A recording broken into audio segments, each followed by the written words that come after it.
Good morning. Good morning. I'm not sure if you can hear me in the back, but we're about to start the event. Sorry. Good morning and welcome, everybody. Thank you for taking the time to come down and learn about Ontario colleges and all the great things they can offer your students. My name is Dave Scott. I'm the Manager of Domestic Recruitment and Entry Advising. And I'm so glad that everybody could take the time out to come to today's Central Region College Dialogues event. To begin the event, we're going to share in the land acknowledgement. We're honored today to have David Wolfman, who is a professor at the Chef School, who's going to lead us in the acknowledgement.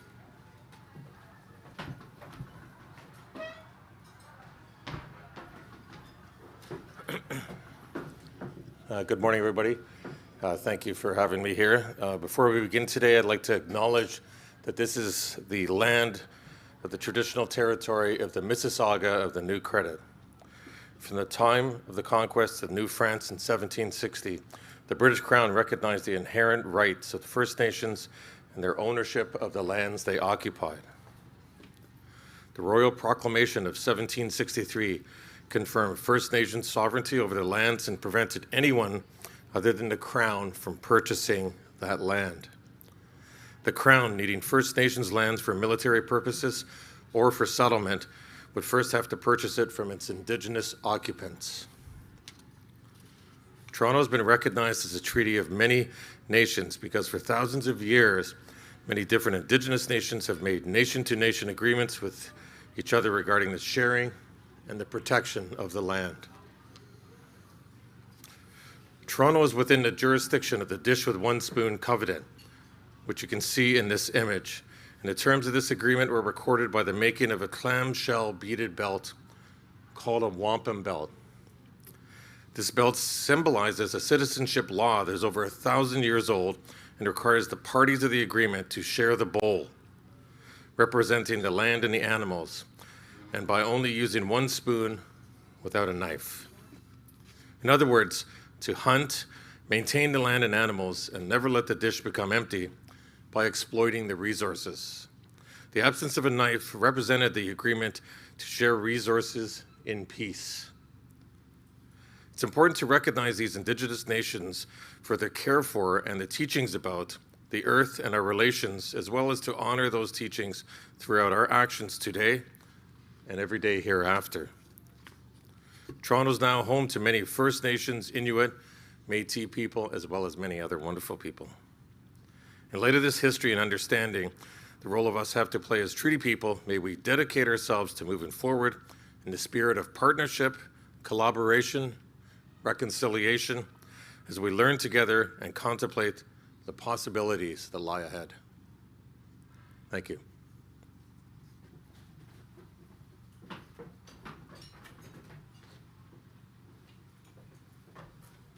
Thank you so much, David. That was humbling and very informative. I appreciate you taking the time to share with us.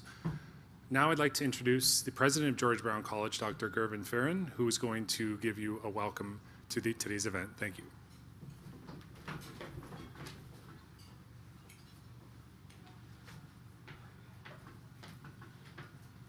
Thank you very much. And then first, as I get started, I'd just like to recognize the land acknowledgement and how important that is, I think, for all of us across Canada. One of the advantages and benefits that I've had is to not only travel across Canada, but to live across Canada. And as we travel and live across Canada, I think without question the relationship with Indigenous peoples become so fundamentally important, not only to the past, present, but fundamentally important to the future as well. So I'd like to thank all of you for taking the time to both listen and engage in the land acknowledgement, particularly in your own locations around Ontario and around Canada as well. As was made mention, I'm president of George Brown College, and I'd really like to take a moment to welcome each of you here. And as I think about your role in the education system, I think that it's really important for you to really take the moment to applaud yourself and to recognize how important you are to the future of students, how important you are to society, how important you are to communities. Your day-to-day activities means that you're engaging with students who are quite often at a point of juncture and trying to make decisions about their future.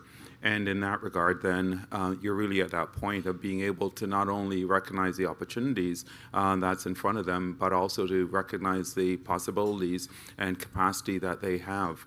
All of us, without question, will have a set of deficits, but in many respects, your role is to be able to strengthen their assets and to be able to point to their assets as well as what they need to do in order to succeed. And for that, I'd just like to take the moment to thank each of you for the significant work and contributions that you make every single day.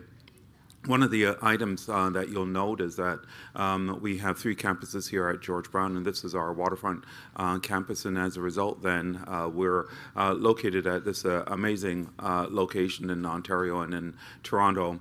Of course, we know and we'd just like to recognize all the colleges that are here and all the individuals that are part of this incredible dialogue that you are a part of as well.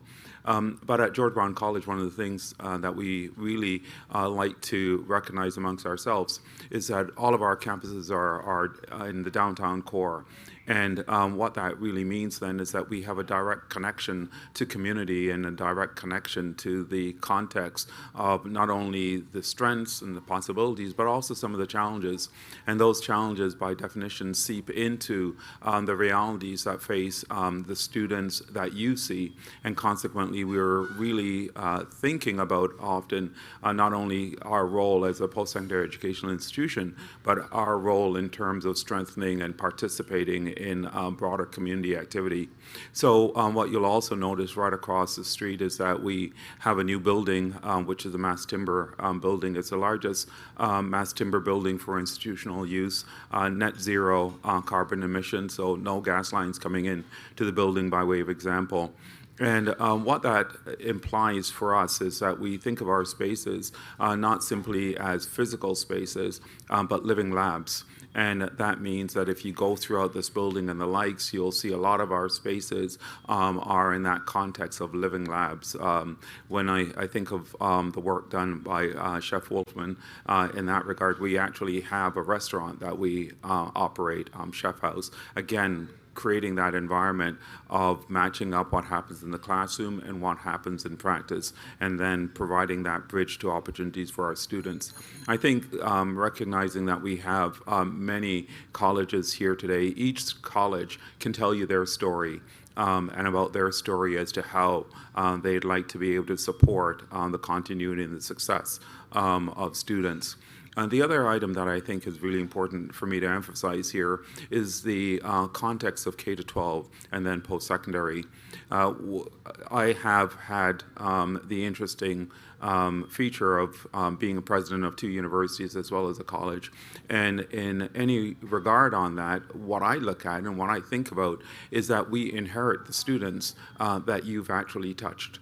And the vast majority of our students are still, in most contexts, are domestic students, which means that they're really coming through the high school system before they show up within our context. And that means for me that we have a stewardship relationship with you. We have a partnership with you. And it's not our students, it's not your students, it is collectively that shared context of how do we support students for their success. What I'd like to also make mention is really some of the challenges facing society at a broader level. One of the items that we quite often get caught in, and I think it's just a natural reality for all of us, is that we take a look at our defined island. And in some senses, you might say that's a far-fetched construct here in Canada. So we can think of it as Turtle Island, or we can think of it as that space in which the bounds of our imagination in that respect. But when you kind of zoom out a little bit, you realize that Canada's placement in the OECD countries in terms of our prosperity, in terms of our productivity, in terms of the quality of life, is so much dependent on the percentage of our population that's had some post-secondary education. And consequently, then, the results of your actions in terms of encouraging students to pursue post-secondary education is not simply about that one student, that idea of that island at that moment. It is that broader context that it has an impact on the prosperity of every single Canadian, of all of us, not only today, but into the future. So when I think of your role and what you do day in, day out, yes, you're influencing the lives of individual students. Yes, you're working with the schooling system. Yes, you're engaging with us as colleges or others in the post-secondary education system. But your role is that you're really impacting the prosperity of every single Canadian. And that sense of not only engaging with that student in terms of opportunities, what are the choices you can make, but also in terms of possibilities. Without question, for myself, I could give you my list of stories and the likes, having gone through the schooling system here in Toronto for the most part. But the key item on it is that somewhere along that line, there was a teacher, there was a guidance counselor, there was somebody, probably one of you, that will be a part of somebody else's story in the future who made a significant difference in possibility for that person. What quite often happens is that individuals then go on to do all kinds of things in the future, and they may send you a card, they may have moved away and not gotten the chance to say thank you. So one of the things that I'd like to be able to do on behalf of all those teachers and all those guidance counselors that basically saw possibilities in as opposed to all the challenges that I surely had as a student, for all those guidance counselors and teachers who saw possibilities, who helped me become what I am today in that regard, and then for all those people that you've helped in creating those possibilities for them. On behalf of all of them and on behalf of myself, I'd just like to say thank you for all the work you've done. So let me pause there and give you an applause.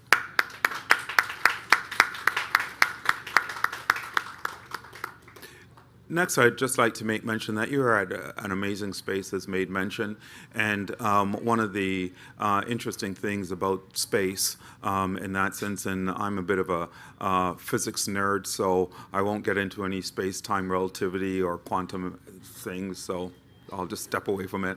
But what I would say to you is do take advantage of the space.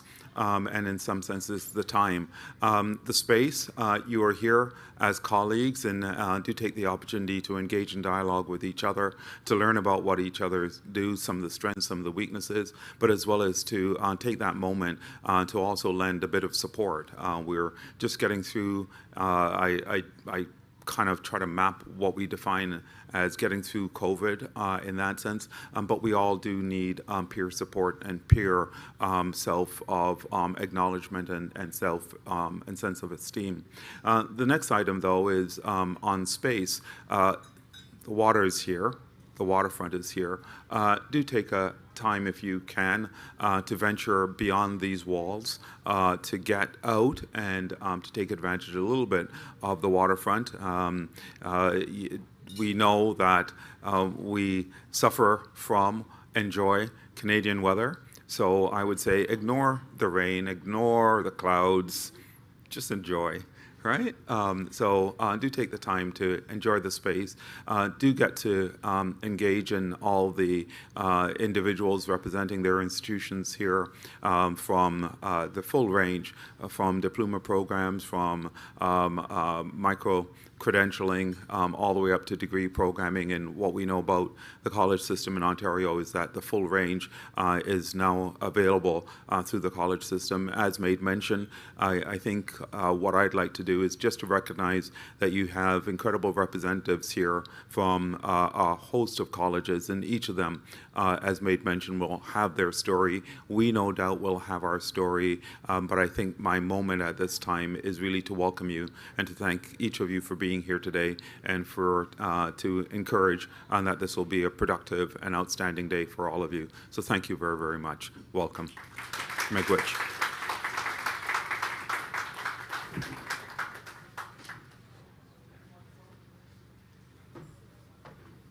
Thank you so much, Gervin. Now we're going to start the event with the first panel. I'm going to introduce Liz Enriquez, who will be today's MC to help guide everybody into their panels.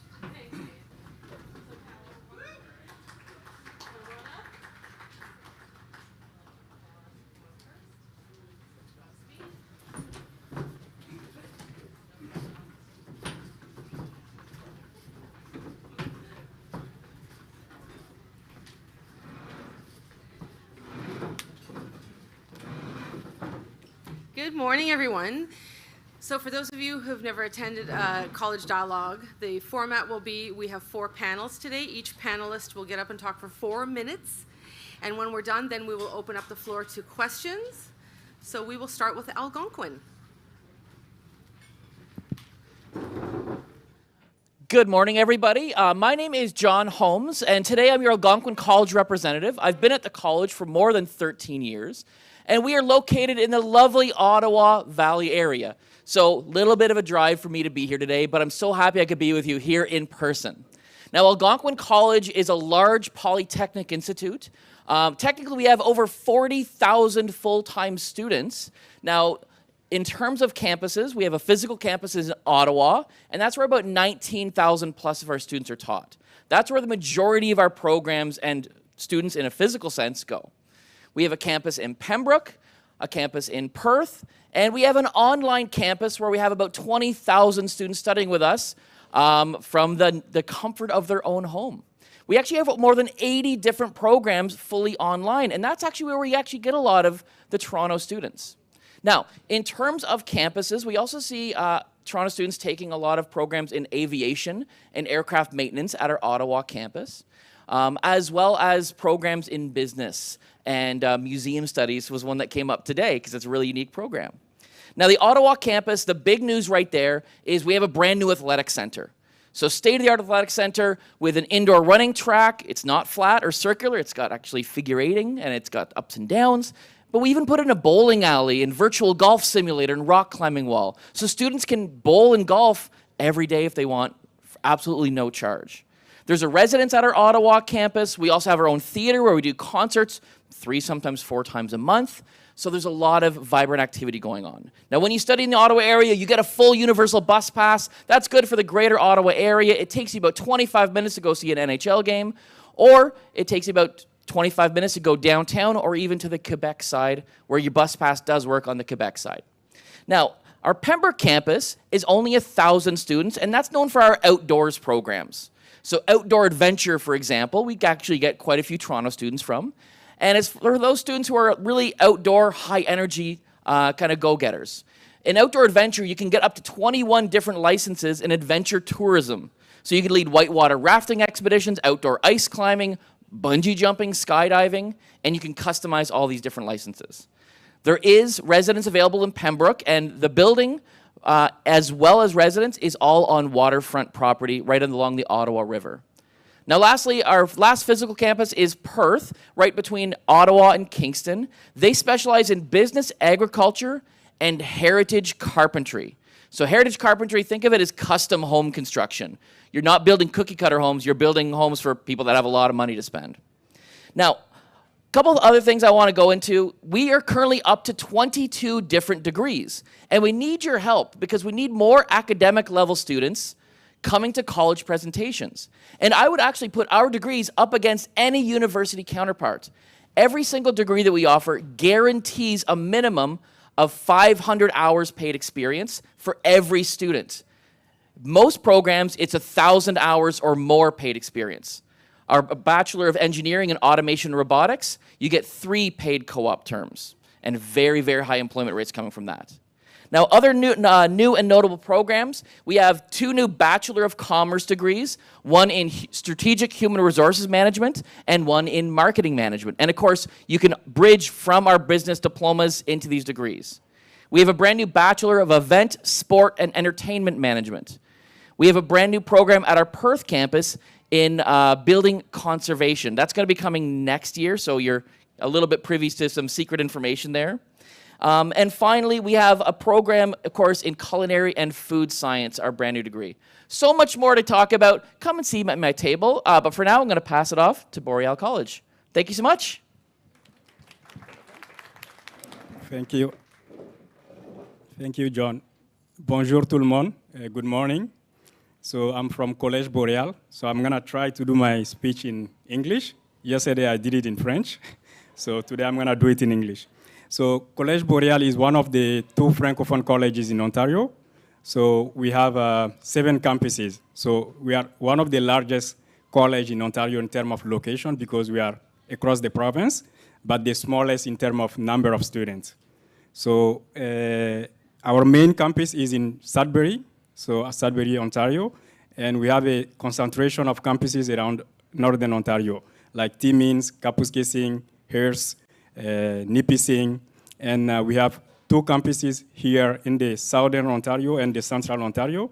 In Toronto, we offer at least 18 programs in administration, in healthcare, like practical nursing, PSW. We offer also programs in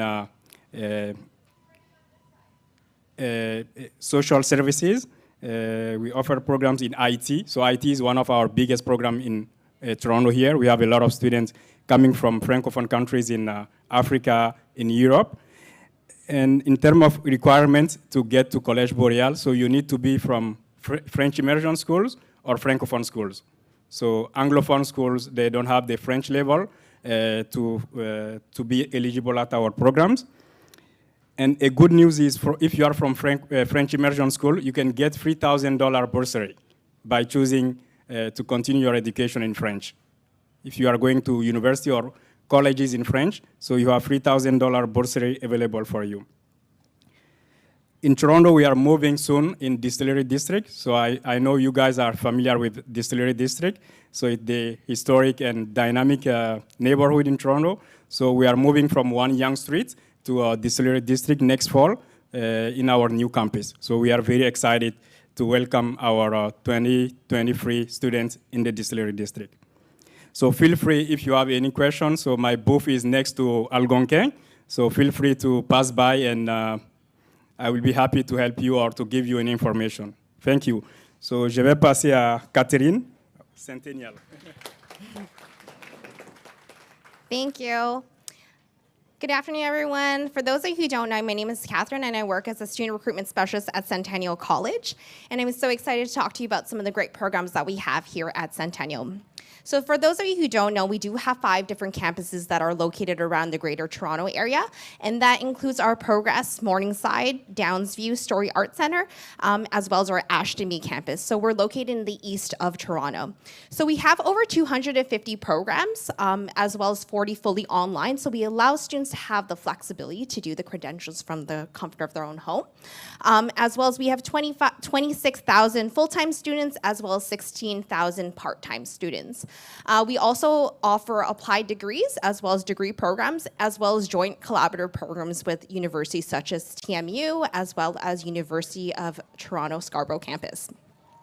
So in terms of some new things that are happening is that we do have a new A-block expansion at our Progress campus, which is our main campus. It's a $113 million structure that is the college's commitment to truth and reconciliation, and encompasses 7 new labs within our School of Engineering, Technology, and Applied Sciences, as well as touchdown spaces for our students. We also have a new building for our Performing Arts Center. So it's a 16,000 square foot facility for performing arts, and it just has been launched, so definitely come and check that out. In terms of new programs that we have a new pilot program, and that's currently being launched in fall 2023. It is a highly subscribed program, so we do suggest students to apply as soon as possible. And we have our child and youth care program that's going to be run completely virtually, so completely online. We also offer the in-person version, but this one is offered online, and again, launched in fall 2023.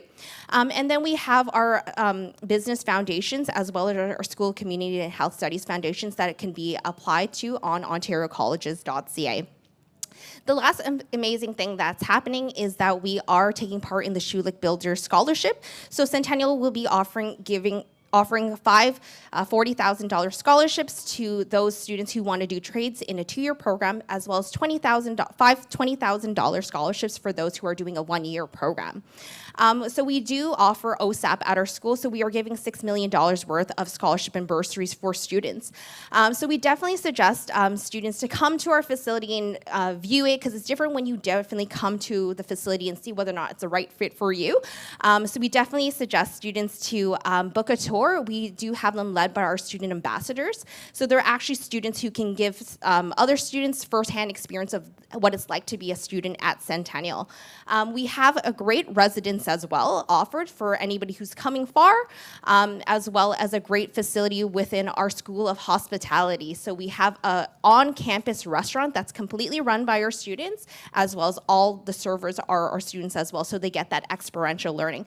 So again, feel free to come by my booth and talk to us about any of the programs that we have here at Centennial. But again, I would highly suggest you encourage your students to book a tour, because it's really different when you actually get that on-campus environment. So thanks again, everyone, for listening. I'm going to pass it off to Conestoga. Thank you, Catherine. Good morning, everybody. My name is Jan Stroh. I'm a student recruiter with Conestoga College. Our information's on page 17 and 18 of the booklet. Conestoga College is one of 13 Polytechnic institutes in Canada. Polytechnic is an institute of applied learning, hands-on training, providing technical and applied learning, I said that, and offering a variety of credentials in bachelor's degrees, advanced diplomas, and certificates. Some quick facts about Conestoga College. Our full-time student population is 24,000 students. We have 3,300 apprenticeship seats. We are the #1 provider of apprenticeship training and apprenticeship programs in all of Ontario. And this has been recently reflected as we opened a new trades campus, Reuter Drive, Cambridge. That's our second Cambridge campus location. And by 2025, we will have 98% of all our trades programs operating out of this campus. And I just want to highlight that we do have a specific trades brochure at our booth, at our table. We offer 250 career-focused full-time programs, 70 programs with paid co-op. 34 students is the average class size. Even though we're a larger class or college, we keep our class sizes small. We have 18 degrees with paid co-op. All of our degrees offer co-op, and we have pathways from 50 different diplomas. And once again, I'm the paper person. We have a degree brochure at our table. 8 campuses. Conestoga is expanding its presence in southwestern Ontario with campus locations in Kitchener, Cambridge, Guelph, Brantford, Ingersoll, and Waterloo. And we hold 6 employer networking events annually, and these events are a great opportunity for our students to connect with employers, and that's how we maintain such a high graduate employment rate of 96%. As I mentioned, we offer 18 degrees at Conestoga, 5 of which are engineering degrees.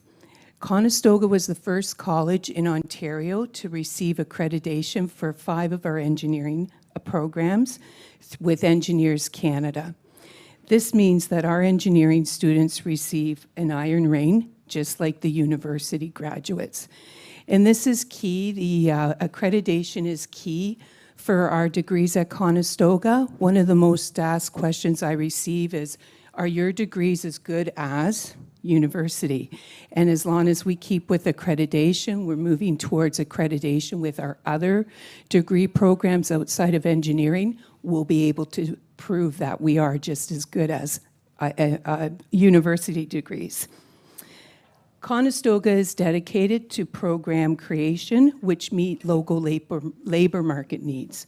Some of our new programs include a bachelor degree in applied biotechnology, a 3-year massage therapy diploma, a 3-year medical laboratory science diploma, a 2-year bookkeeping and payroll diploma, a 2-year esthetician diploma, and a 1-year gas and sheet metal certificate.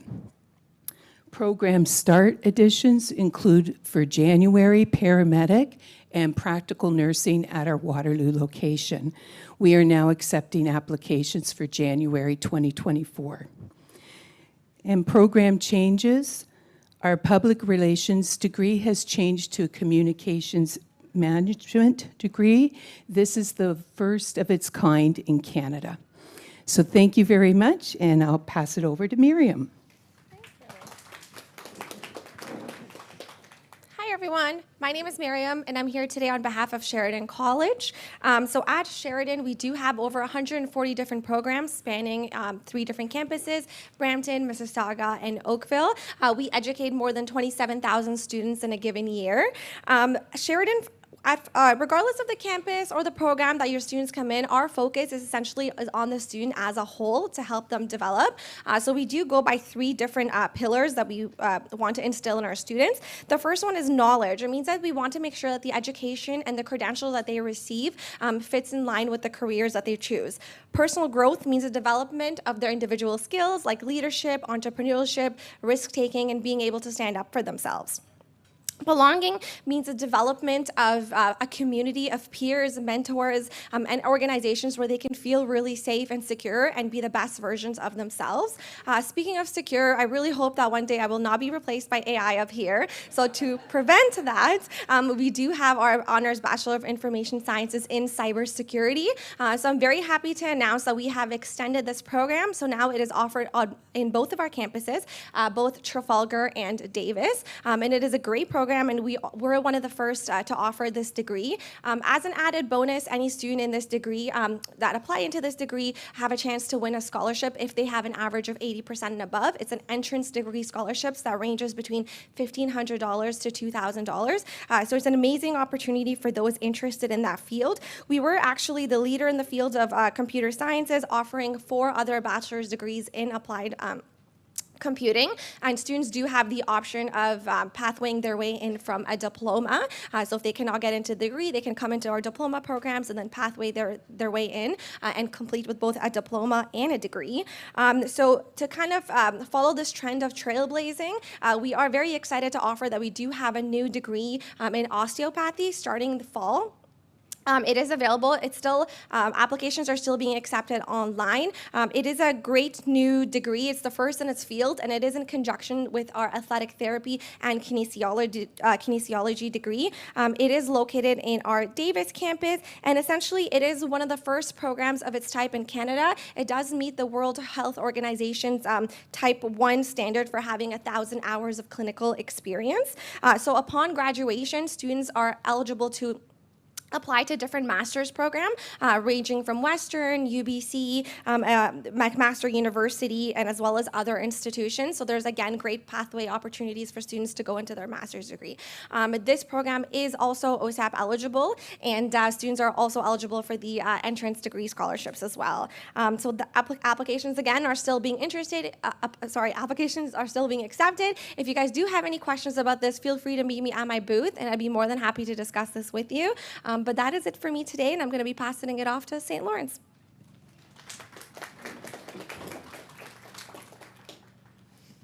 Good morning. My name is Luann Hamilton, and I am a student recruitment coordinator at St. Lawrence College. I am last in your dialogue booklet, and I was also last to be picked for the dodgeball team, always too. So it kind of just goes part and parcel. Gosh, those lights are bright, aren't they? Yeah. Anyway, I'm so happy to be here today in person to talk to you about the programs and services that we offer you at St. Lawrence. The last few years have been very difficult for everyone, and I'm sure you've seen in your communities, as I've seen in mine, many doors have been forced to close. And at St. Lawrence, ironically, or maybe serendipitously, during the pandemic, we very quietly announced our new campaign, which is Opening Doors, Find Your Door. And I find that really resonates with me, and I find I really, really like that campaign because it emphasizes the work that we do as recruitment officers and the work that you do as guidance counselors. So we're all trying to help our students find the best door for them. St. Lawrence College is home to over 7,000 students across our 3 campuses in the beautiful cities of Kingston, Brockville, and Cornwall.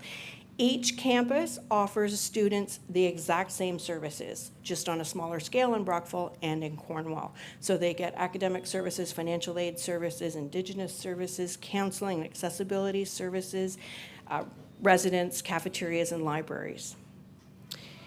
We continue to offer programs in our 8 schools of study, and through our over 100 plus programs, we try to stay in tune with what the community needs, what industry needs, and keep our programs current.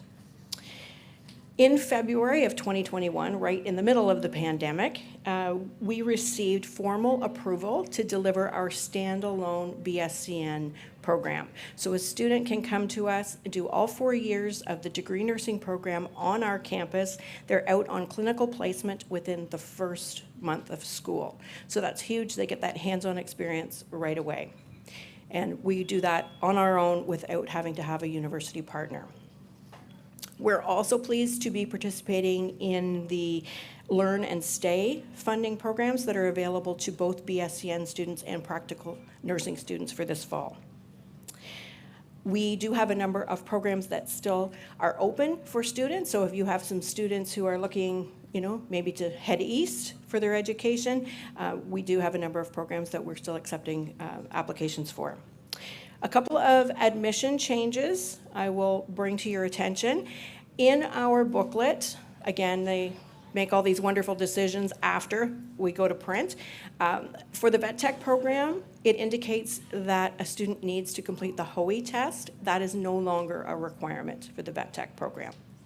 So the admission for that program will be based solely on the grades from their 4 prerequisite courses and an overall average, which last year was around 84% for that program. So you can scratch the HOE test off of there. And also for our workplace pathways for students, we offer a number of programs. And in your booklet, it indicates computer programming is one of those. It is not. They've changed the admission requirements for that. So for computer programming, it's a 12C English and 11C Math. So scratch that one off of there as well. If you didn't get one of my pens, get one, and you'll have good use of that. If you have students who are going to become part of the St. Lawrence College community and they have disabilities, IEPs, they need accommodations, we are setting up appointments with our counseling and accessibility departments now for students to get in there and make sure that their accommodations are in place and everything's all set and they're good to go for September. So I want to thank you as guidance counselors for all of the hard work that you do. I know some of you, you're wearing many, many hats, and guidance is just one of them, and we appreciate the hard work that you do. Thank you.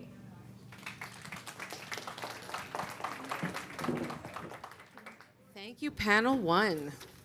It's always a lot of pressure to go first, but I think they set the bar really high. So the rest of you? We will now open the floor to any questions. So if you do have a question, you can put your hand up, and my work husband, Adam, will be running around with the mic there. Oh, we have one over there.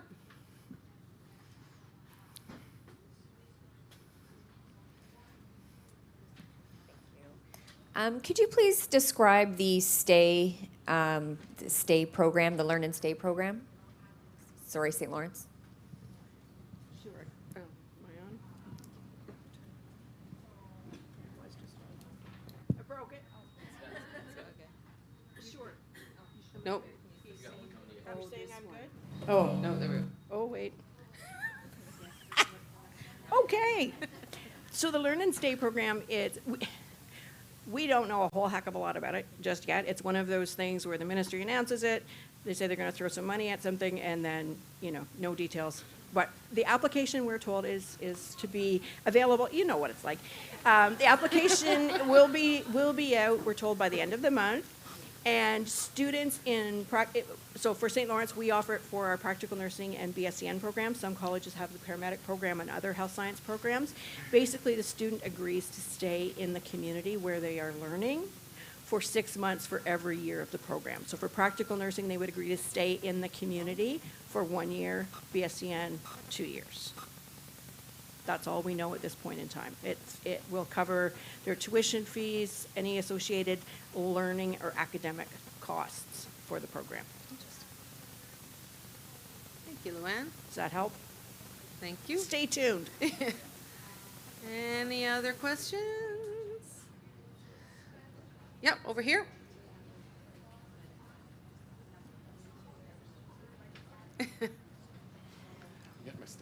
Thank you. Good morning, everyone. I'm just kind of a general question. I'm wondering if any of your programs still require the HOA exam or CASPER with regards to PSW nursing. I know you mentioned the vet tech doesn't anymore, but do any of the schools that you're aware of still require that? Thank you. Why don't we start this end and you can go down? No, we do not require any additional testing. I don't believe Sheridan does as well. At Conestoga, we still require the HOE for practical nursing. We don't require it for practical nursing or any of the other programs. I think it's the same for Boreal, so there is no requirements. Oh boy, I'm the oddball here. Algonquin College, so we dropped the HOI and we replaced it with what we call the HPAT, which was more of a Canadian test. And we use the HPAT to find the best students for our medical programs. It's required for everything except for massage therapy. So practical nursing, veterinary technician, respiratory therapy, cardiovascular technology, paramedic, dental hygiene, dental assisting, and probably missing a couple there. So everything except for massage therapy.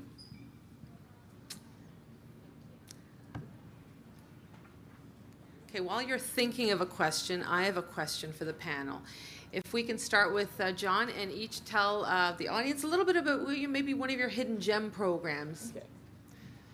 So normally I take this chance to promote the Applied Museum Studies, the hands-on history program, but I mentioned it already and I had a good chat earlier, so I'm gonna go a little rogue here.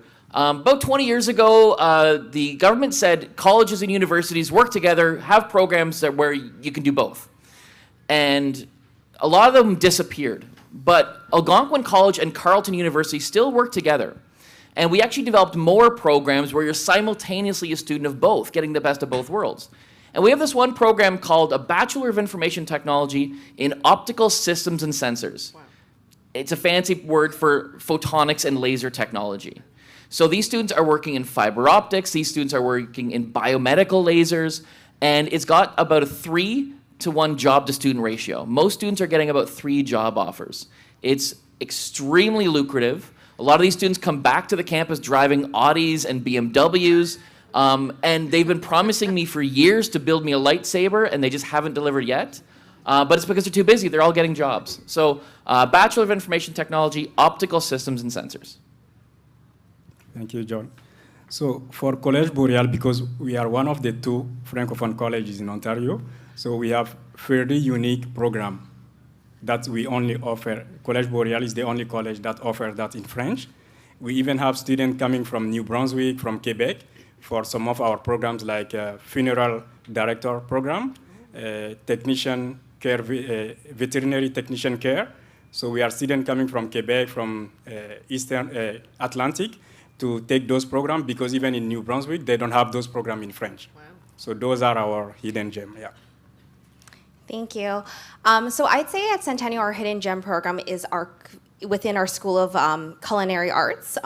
I know we're in George Brown and they have Michelin star, but Centennial has a fantastic program. We have culinary arts as well as we have management programs as well.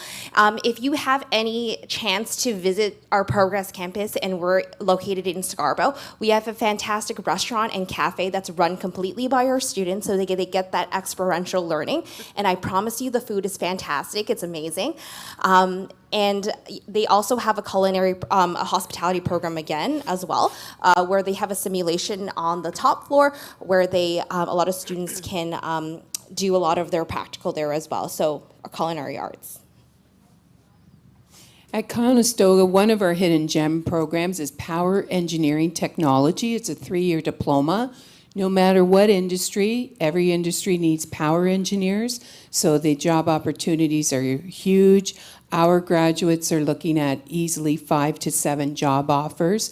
So the key is that every industry does need a power engineer on staff. So We just can't promote it enough. We need to public educate about the world of power engineering and the importance of power engineers. So at Sheridan, one of the programs that I really think is a hidden gem is our Honors Bachelor of Community Safety. It is a great program that can be pathwayed in from social work as well as police foundation. And it really focuses on prevention, preparedness, as well as like social justice. It's actually one of our very unique programs, and it's one of a kind in Ontario. And it is it is endorsed by the Ontario Association of Chief of Police. So there's that really great collaboration, and it does pathway really great into master's degrees as well. So at St. Lawrence, I would say one of my favorite hidden gem programs is our carpentry program at our Cornwall campus. And it is very hidden because it is in our view book and on OCAS under G instead of C, because it is, the long name is General Construction and Carpentry Techniques program. It's a 3-semester program. Students are in and out in 1 calendar year. They spend 2 semesters on campus. 70% of their time they're in the shop with wood shop, building, sawing, doing all that good stuff.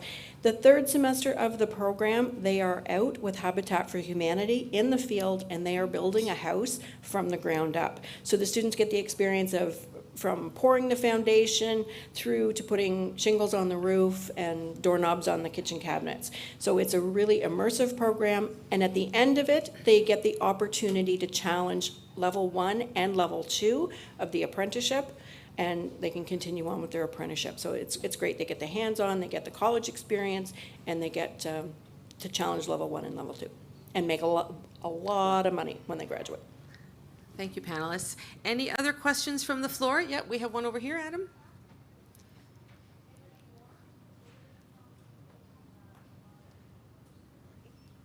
Yes, could you just explain the process for the new Schulich Traders Builders Scholarship, the application? It's fairly new.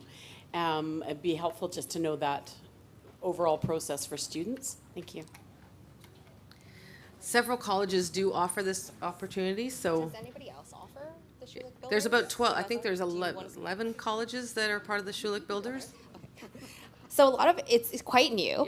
Yeah. So a little bit of information is coming out about it. I know in terms of Centennial, in terms of the process, they would have to go through our financial aid department to help them to apply for the scholarship. So again, we are finding out a little bit more information, but if anything, if you want, we can connect maybe over there, and I can give you my contact information, and once we find out more information about how to apply at Centennial specifically, I can give you that information. So at Sheridan, the students that are eligible for this, they have to be enrolled in either a 1-year or 2-year program. For the 1-year program, they're eligible for 5 $20,000 scholarships, and for the 2-year program, they're eligible for 5 $40,000 scholarships. So the deadline for that is May 31st, and they have to have a letter of recommendation from their guidance counselor, as well as filling out the application in our application portal. So again, if you have any students attending to Sheridan and you have specific questions about this, definitely come visit me in the booth and I can connect you with our awards team. Yeah, the colleges that are part of this initiative, I think we each have an application on our website for that award. Anyone else want to add to? Any other questions? Oh, we have one up at the front.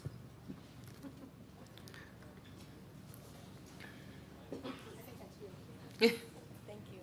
Hi, I'm just wondering about any English proficiency testing for multi-language learners for your programs or for your colleges, because we have quite a few at our school. We'll start with John. So we have, a very diverse population at Algonquin College. Traditionally, if they have the ENG 4C credit, we normally don't do testing if they've gotten that credit in Ontario, but it's if they don't have that or something else. So a lot of our students who come from other countries who might not have studied in English, we will do some English testing. We are using multiple systems now. We have our own test on campus, but we also go through Duolingo as well, which is a little bit more flexible for students. Actually, it was a recruiter that recommended that, our friend Noha at Algonquin College. So there's actually quite a few options in a very flexible way. as well as our own, of course, ESL and upgrading courses. So for the two Francophone colleges, it's going to be French instead of English. So, yeah. But we have some programs like healthcare programs. You need to have at least grade 12 English also, because they will learn the terminology in both French and English. So you need to have a good level of English also. So similarly, if you have an ENG 4C, usually you wouldn't need to test for English proficiency. However, at Centennial, we do have a couple programs that are mandatory English proficiency, and that is our practical nursing program. We also have it for our medical laboratory technician program, as well as our pharmacy technician, just to name a few. So it really depends on the specific program area that the student's looking at to see whether or not they require that English proficiency requirement. And in order to get the English proficiency, we do accept Duolingo, IELTS, TOEFL as well. Yeah, very similar to Centennial at Conestoga. If English proficiency test is required, I only had 1 cup of coffee this morning, we would look at Duolingo, IELTS, and TOEFL, but we don't offer testing at Conestoga. So at Sheridan, it's a little bit mix of everything. We have a really big number of international students, and the English proficiency test is required. So there's multiple ways that students can meet that. They can either complete a successful ESL program, where essentially it's a 2-semester program. They have a test and they get placed into the program, and that would meet one of their requirements. Or if they have previous secondary or post-secondary experience, and they have a minimum score in any English language proficiency test. We accept all the major ones like IELTS, TOEFL, Duolingo, but we also have a test that we do specifically at Sheridan for Sheridan applicants. So sometimes students tend to choose to do that one as well, but they have a lot of options, but it is a requirement.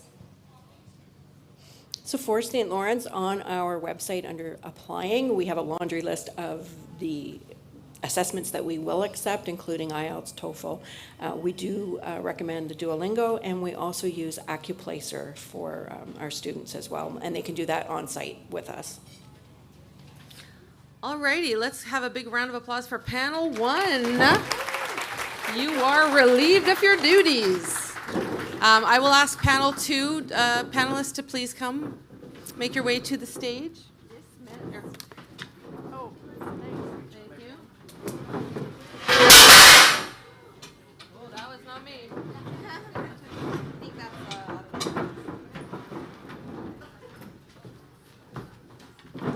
yeah, a piece of stage just fell off.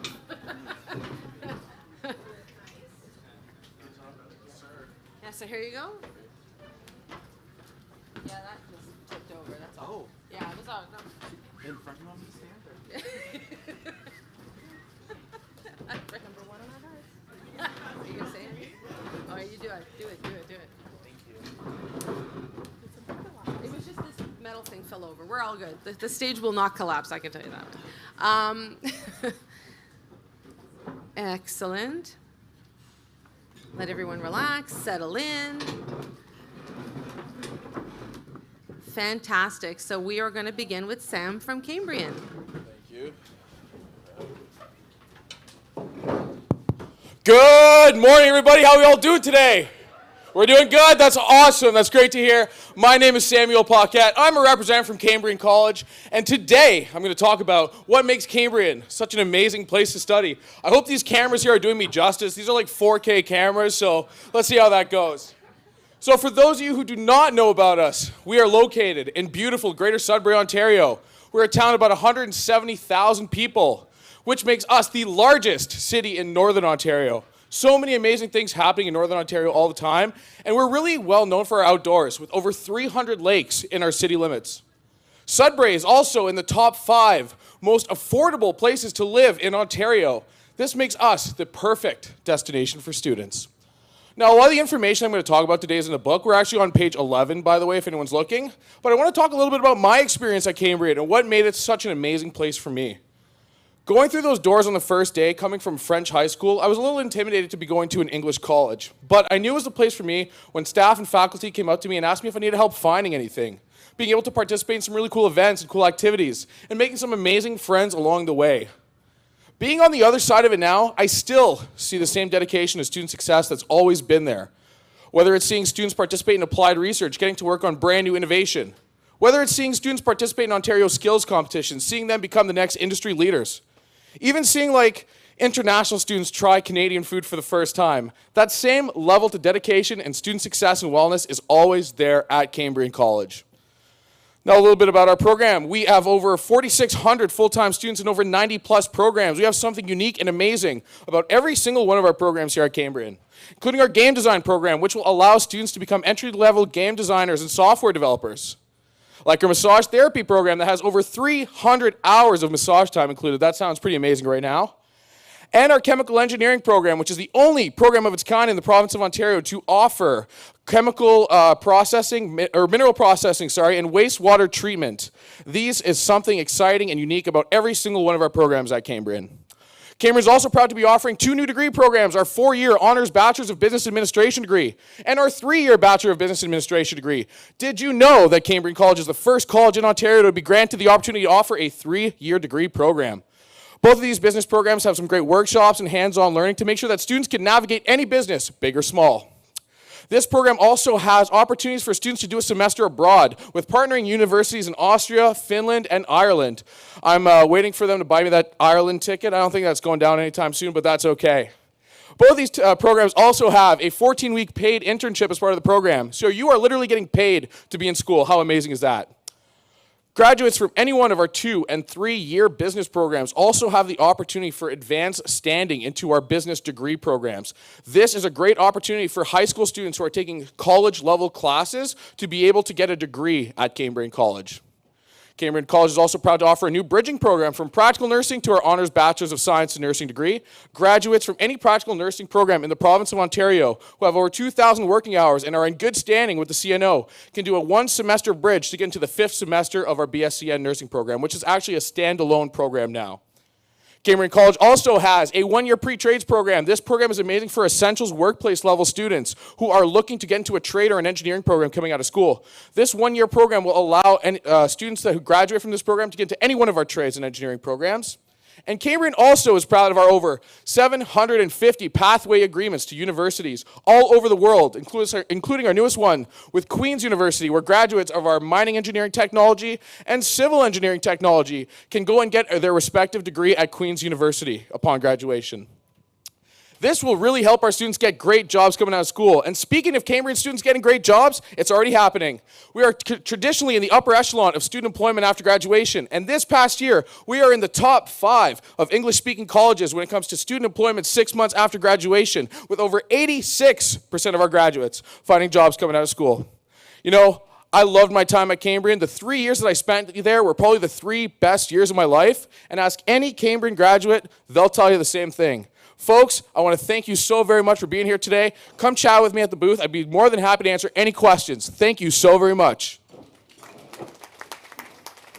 Thank you so much. Hello, everybody. Good morning. I'm going to start off a little bit differently and go with a joke. So, what is the scariest plant in the rainforest? Drum roll, drum roll, drum roll. Bamboo. So good, great. So fortunately for everybody in this room, Durham College does not have a comedy program. So we are set there. First of all, I just wanted to say how great it is to be able to see everybody in person, as well as virtually too. Hi, Mom. This is a fantastic opportunity where you're able to have all of your questions answered today.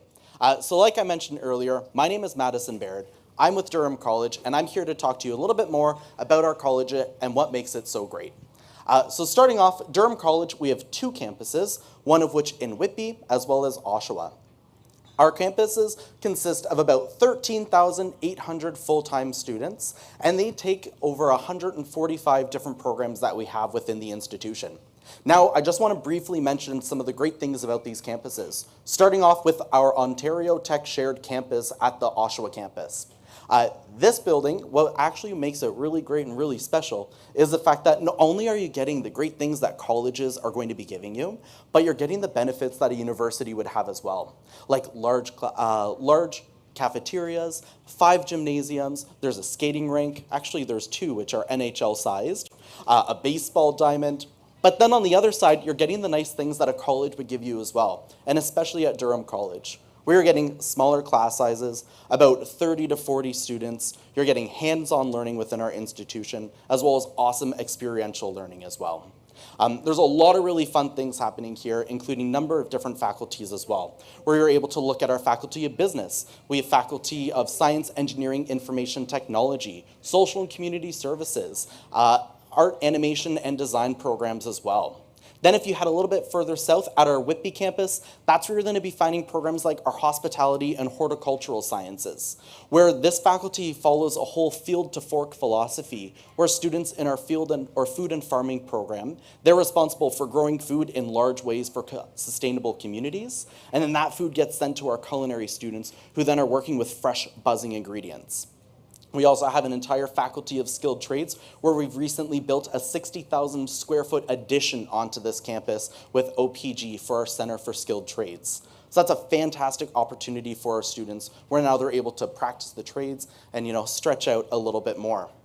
There's a lot of really great things happening at Durham College, including us building a brand new electric vehicle hub at our Whitby campus.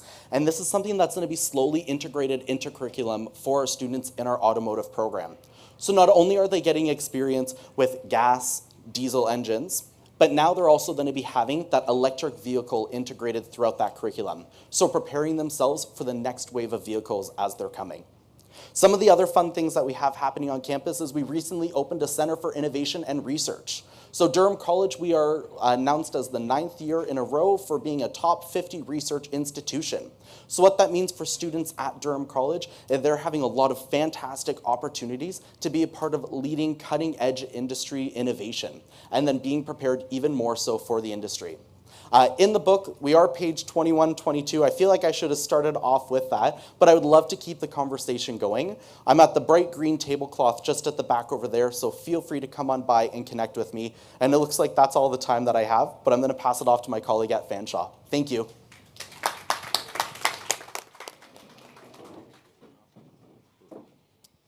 All right, thank you so much for having us here today, everyone, for being here. My name is Riker, and I'm from Fanshawe College. So if you're unfamiliar with Fanshawe, we are also known as the Temple in the Woods, which is a fitting name since we are primarily located in London, which is the Forest City. So we're able to combine big city vibe, but with 400 public parks connected by about 200 kilometers of bike paths. Really nice amenity to have. So we have 21,000 full-time students studying across 4+ campus locations. So those will be several locations in London, Simcoe, Ontario, St. Thomas, and Woodstock. We have 250 programs-ish offered at those, and we are a college that covers a lot of different areas of study. So I thought I would cover a few of those broadly to get you caught up to what we offer. So our fastest growing area of study is our aviation programming at the London International Airport. We now have commercial flight for the past 3 years. We have aircraft maintenance, avionics, and a handful of other aviation and aerospace programs there. Our largest area of study is business, with over 5,000 business students. We offer many different disciplines, a lot of flexible learning there in business, as well as 4 Honors Bachelor of Commerce degrees there. If you have students who are preparing for college and they want to get a degree inevitably, we can get them into these degrees with pathways, and that'll be the case for all, I think, 14 degrees that we offer now. We have a culinary program in downtown London which had a massive investment in 2019. It has a new $67 million campus in an old heritage property called Kings Mills, right downtown London. So if anybody's familiar with London, you may have heard of Kings Mills before. Very beautiful building. Trades are on everybody's mind right now, and we are also putting money there. So we've just completed the new Skilled Trades Accelerator. This is a space brought to us by a local London family, and they want to connect some of the gaps that we're having between employers and students. So we offer many, many different trades. You can find those in our view book at my table. But the Skilled Trades Accelerator is there basically to help connect employers who are looking for co-op students and future graduates for apprenticeships and full-time work on campus in a way where they can meet each other. We actually have a problem with construction that we have so many employers that we have to turn 4 of every 5 employers away because we don't have enough students. So send us your construction students. We have hung our hat on design and media programming for a long time. We have a really, really long-standing radio program, the oldest CRTC-regulated radio station in any college or university in Canada. We also have a large IT program area, which kind of goes a little bit under the radar. It has a 97% graduate employment rate, so we will get your students jobs if they want to work in IT. Transportation programming is also quite large. We have over 200 vehicles that students will get to work on. We offer apprenticeship learning there, of course, as well. And then we're very, very well known for health sciences. London is very much a health sciences hub in southwestern Ontario. We offer practical nursing. We have a collaborative nursing degree with Western University, medical radiation technology. We have the oldest respiratory therapy program in Canada as well. And those programs are a little bit competitive, but I suspect from the questions before we might talk a bit about that later. I did want to highlight some new programs that we're offering in this year and the next coming year. So we have a new Honors Bachelor of Behavioral Psychology at Fanshawe. This is a great opportunity for students to still get an applied learning environment, but they'll get that degree that could help them to eventually work as an ABA or go on to further master's studies to work in psychology. And as I mentioned with that construction program, we have so many jobs in construction in London while Toronto folks are buying our homes that we're turning people away. They're leaving after 2 years instead of 3, so we have a new construction engineering diploma that's only 2 years, so those students can get out and working as quick as possible. And we've also added a couple Indigenous language programs. So if you have Indigenous students and they want a little bit of immersion in the culture in southwestern Ontario, we have a couple programs that are delivered right on community there. Finally, we are in the process of also building an innovation village at Fanshawe, another really big financial investment of $55 million. I did a tour of it the other day, beautiful space. I was thinking, how can I become a student again? So that'll be something that your future students will benefit from at Fanshawe. So I will leave it there. I am at the back at the red and black table. You can feel free to come talk to me, and I look forward to your questions today. And I will pass it on to Georgian. Thank you, Riker. Hi, everybody. My name's Kaylee. I'm here from Georgian College, and you'll find us quite conveniently just by opening the book. We're right in the middle. Pages 29 and 30, and number 1 in your hearts. So Georgian College, we're a mid-sized college located in central Ontario. I love the visual aids that Luann, or I think it was Jan, brought up. So we've got 2 publications that we have with us today. Our full-time view book, which has a map of our campus locations at the back, as well as our collaborative programs with Lakehead University, which I'll speak to in a moment. So Georgian is all about the experience. I'd like to talk a little bit about how we offer our students more in terms of the experience. We are a mid-sized college, as I mentioned, with 7 campuses, and we offer a breadth of programs spanning 13 academic areas with over 130 programs. We are a leading co-op college in Ontario with over 6,200 employer partners, with over 5,000 students actively engaged in co-op. We have more employers that are looking for students than we have students looking for employers. So once again, that is a nice problem to have, and it means that we have a very competitive graduate employment rate at 88.1%.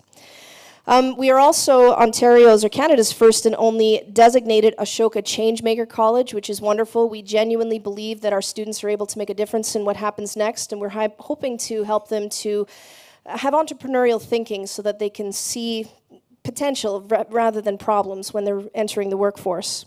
Our Lakehead Georgian partnership, as I referenced quickly, you can find much more about that in our publication. In short, we have 4 opportunities for collaboration. These are wonderful options where you can actually earn both a degree and a diploma at the same time. So the faculties of concentration include electrical engineering, environmental sustainability, computer science, as well as biotechnology. There's some incredible financial aid options as well.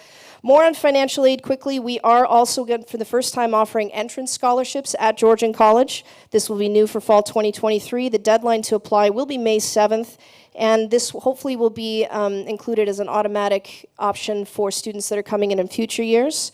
We are also this year going to be offering specialist high skills majors scholarships. There will be 5 of them at a value of $1,000 each for entrance, and there's some more information. We can talk about that at the table if you'd like to chat about that. New at Georgian, of course, like others, we also have a brand new collaborative, it's not a collaborative, it's a standalone Honors Bachelor of Science in Nursing. All 4 years are at Georgian's campuses at either the Barrie or the Owen Sound campus locations. And like others, we also at the Owen Sound campus location only are qualifying for the Ontario Learn and Stay grant for both the degree in nursing as well as practical nursing. And finally, I just wanted to highlight how to best to connect with us. We often get a lot of questions about, well, what if my student really isn't sure what they're interested in doing, or what if they would like to see the facility? On our website at georgiancollege.ca, there's a great big button at the top of the screen that says Connect with a Recruiter. We genuinely wish for you to do that. Please connect with us. Come for a campus tour. You can book a telephone appointment.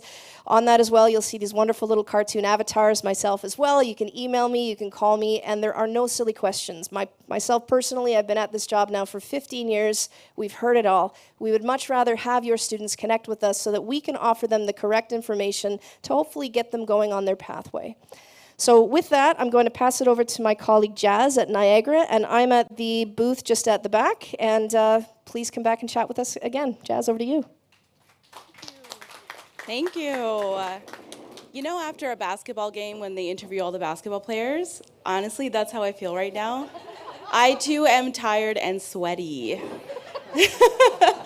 So thank you, Kaylee. My name is Jazz. I'm here from Niagara College. For those of you who are unaware, Niagara College is located in the beautiful Niagara region. We have 2 campuses, one in Niagara-on-the-Lake and one in Welland. Both campuses are no further than 20 minutes from Niagara Falls.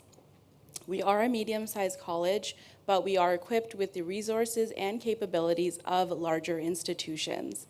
As a Niagara College student, they can expect to get experiential education in our state-of-the-art labs and hands-on work experiences, coupled with amazing research opportunities. We just won Canada's Best Research College. Sorry, not Canada, Ontario. Sorry about that. We're number 2 in Canada.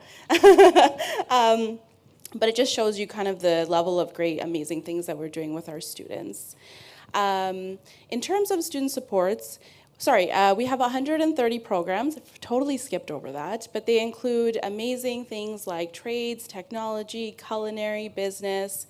We also have competitive healthcare programs such as practical nursing, dental hygiene, paramedic, and our new massage therapy program. On the topic of competitive programs, we have a great pathways program for our pre-health students. So any Niagara College pre-health students, they can receive a 10% bump in their applications when they do apply to Niagara College competitive healthcare programs. So they need to be a pre-health student at Niagara College, and they need to be continuing on their education within Niagara College. I will talk about student supports now. In terms of student supports, we have a ton of great supports. We have health and wellness supports, accessibility supports. We have supports from our nurses and doctors, counselors, assistive technologists, and we have an amazing Indigenous student space for students to utilize as well. When they're stressed out or they are feeling anxious, they can come in and get a really great smudging done as well. We have seen the benefit of the SHISM scholarship and the SHISM program. We have offered $650,000 to SHISM students in the high school. We continue to support the SHISM initiative by offering on-campus reach-ahead sessions to school boards to get students on campus to work with their faculty and to participate in amazing activities. We also will continue to have our $1,000 SHISM scholarship to students who are in a SHISM. So we encourage you to come to our campus and speak with us. Sometimes that may not be possible, so we do offer online information program sessions along with virtual tours. Thank you so much for having us, George Brown. I look forward to speaking with you, guidance counselors, and assisting your students in their NC journey. Thank you, and I'll be passing it to Natira from Seneca.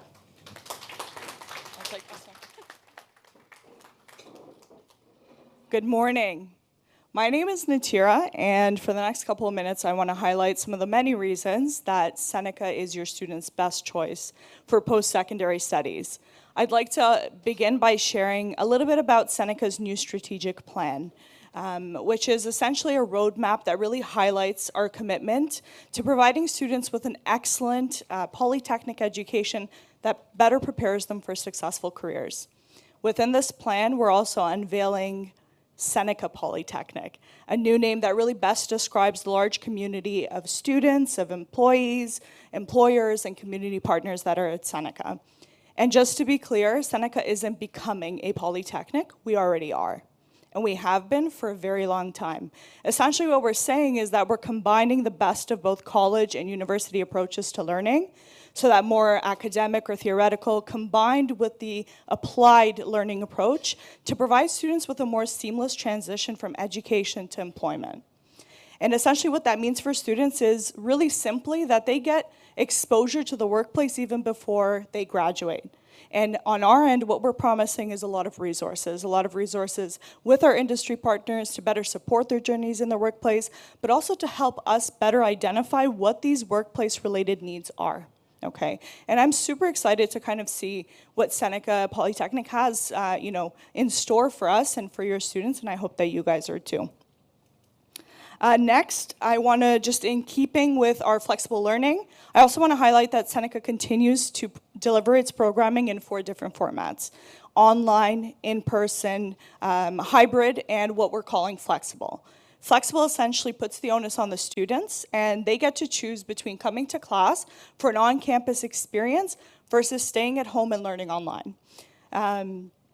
And in addition to that, I know a lot of us have shared some of the new programs that we have been offering. And mind you, recruiters as well, we're learning about these programs too. So definitely connect with us to learn more. But at Seneca, we're proud to be offering 3 new degrees. One in Honors Bachelors of Communications and Media, which is the all-inclusive PR degree, an Honors Bachelor's of IT in Design and Management, and an Honors Bachelor's of Science in Biotechnology. In addition to that, Seneca has already launched several master's degree pathways between Seneca and Niagara University in the United States. And in addition to that, we've also launched the Service Hub, which is really the first of its kind approach to providing student support and service across 9 different channels. Essentially, our Service Hub is this one-stop shop or a centralized source of information for students to get information about everything from registration to financial aid, counseling, career development, and so many more of our services. And I'd like to wrap up right there and just really encourage you guys to connect with myself and my team. Student recruitment at Seneca is a very vibrant and large team. We provide lots of opportunities for you and your students to come and visit us online and in person through booking an advising appointment so we can walk your students through the next steps of post-secondary and educate them about what we offer. But also through campus tours, both in person and online. We run year-round webinars, and we also have an upcoming open house this summer, which we highly encourage you to join us for, because it really is your best chance to see who we are and what we do. Interestingly enough, just in March, I believe, we invited TDSB and the Catholic District School Board for an event at Seneca, and a lot of the teachers were absolutely amazed by the labs, the studio spaces, and the state-of-the-art facilities that we have at Seneca. You guys are our biggest support, and it's important for you to know who we are and what we offer so you can also sell that to your students and let them know. All right? Thank you so, so much for your time. Please come and connect with me and my team at the table, and thank you for being here today. I don't have anyone to pass it off to except for the lovely Liz. Oh, you hold on to that. Okay. Thank you, panel two. So we will now open the floor for questions. So if you'd like to put your hand up, Adam will come around with the microphone. Don't all rush at once. Oh, we have one over here on the far side.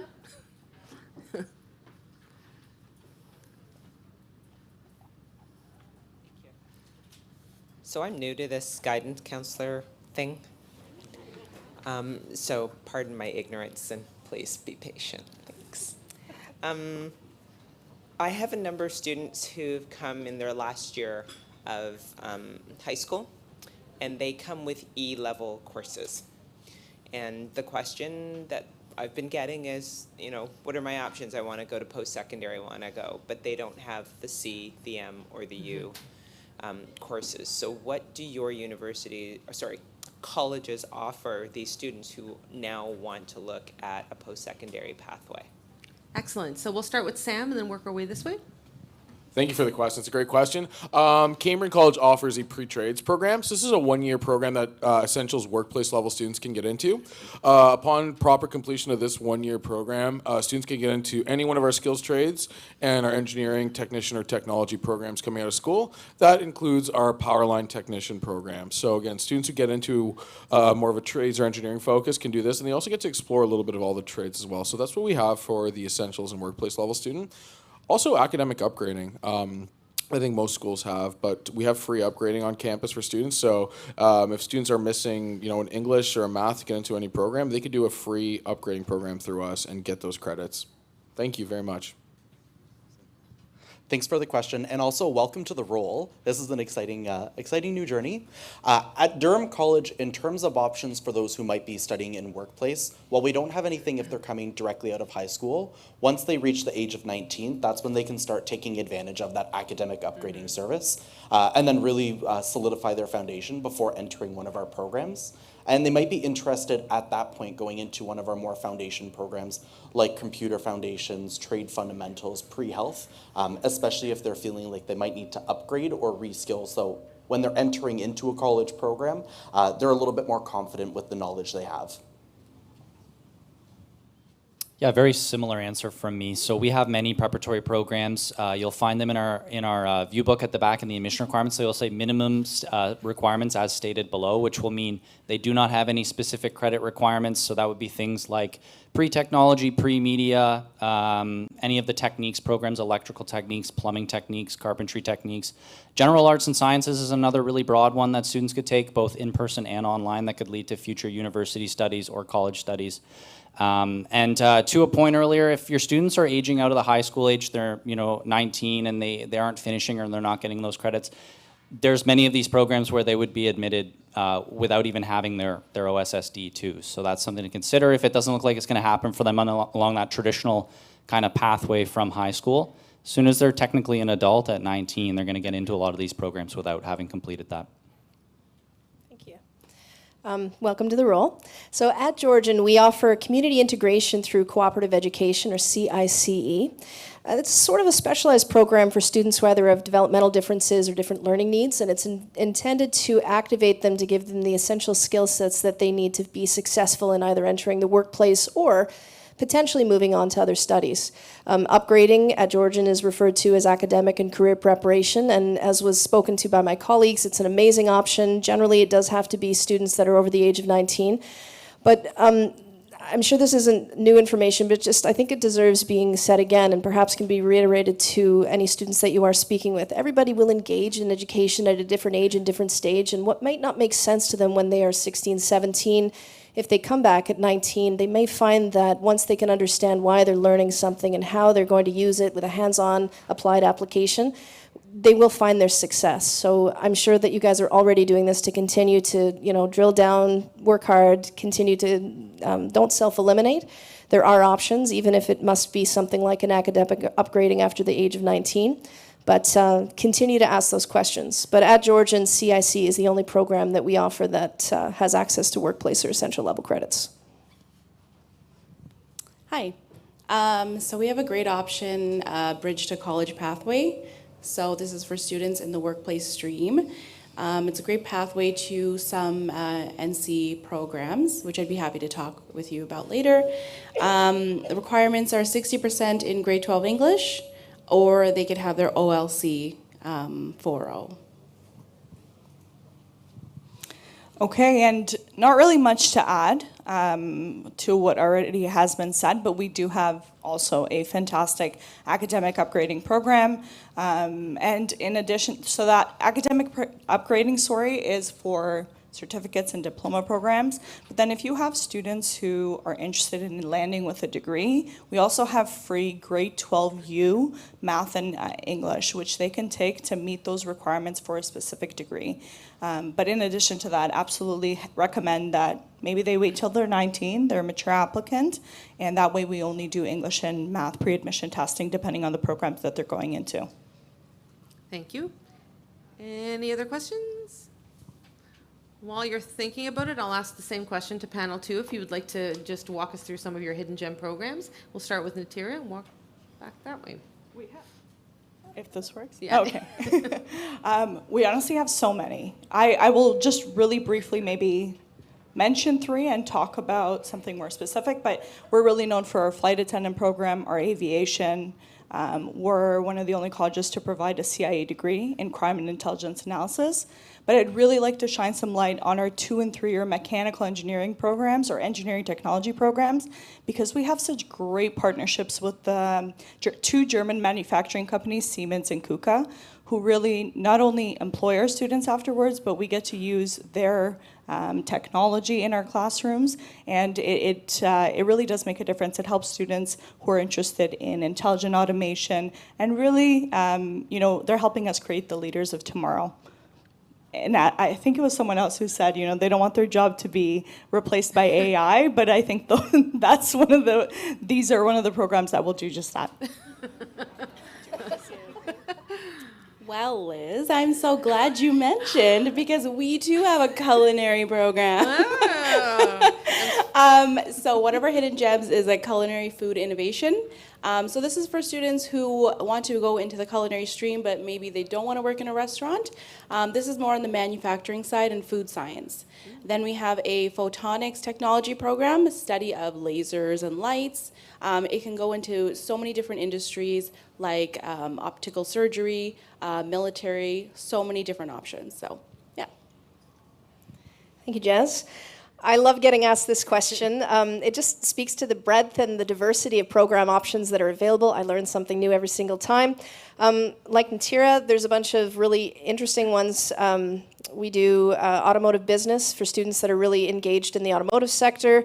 Our health programs, skilled trades, of course. But at Georgian, I'm always, every time I'm going to be asked this, going to speak about our marine programs. I live and work in Owen Sound, and we are the only training facility in central Canada that will teach students to become a marine navigator or a marine engineer. So navigator would be in charge of the obviously the directionality, navigation of any type of a shipping vessel from point A to point B, be it a tugboat, cruise ship, tanker, and also in charge of any cargo or passengers. And a marine engineer does pretty much everything else. So they're kind of jack of all trades. They're plumbers, electricals, welders.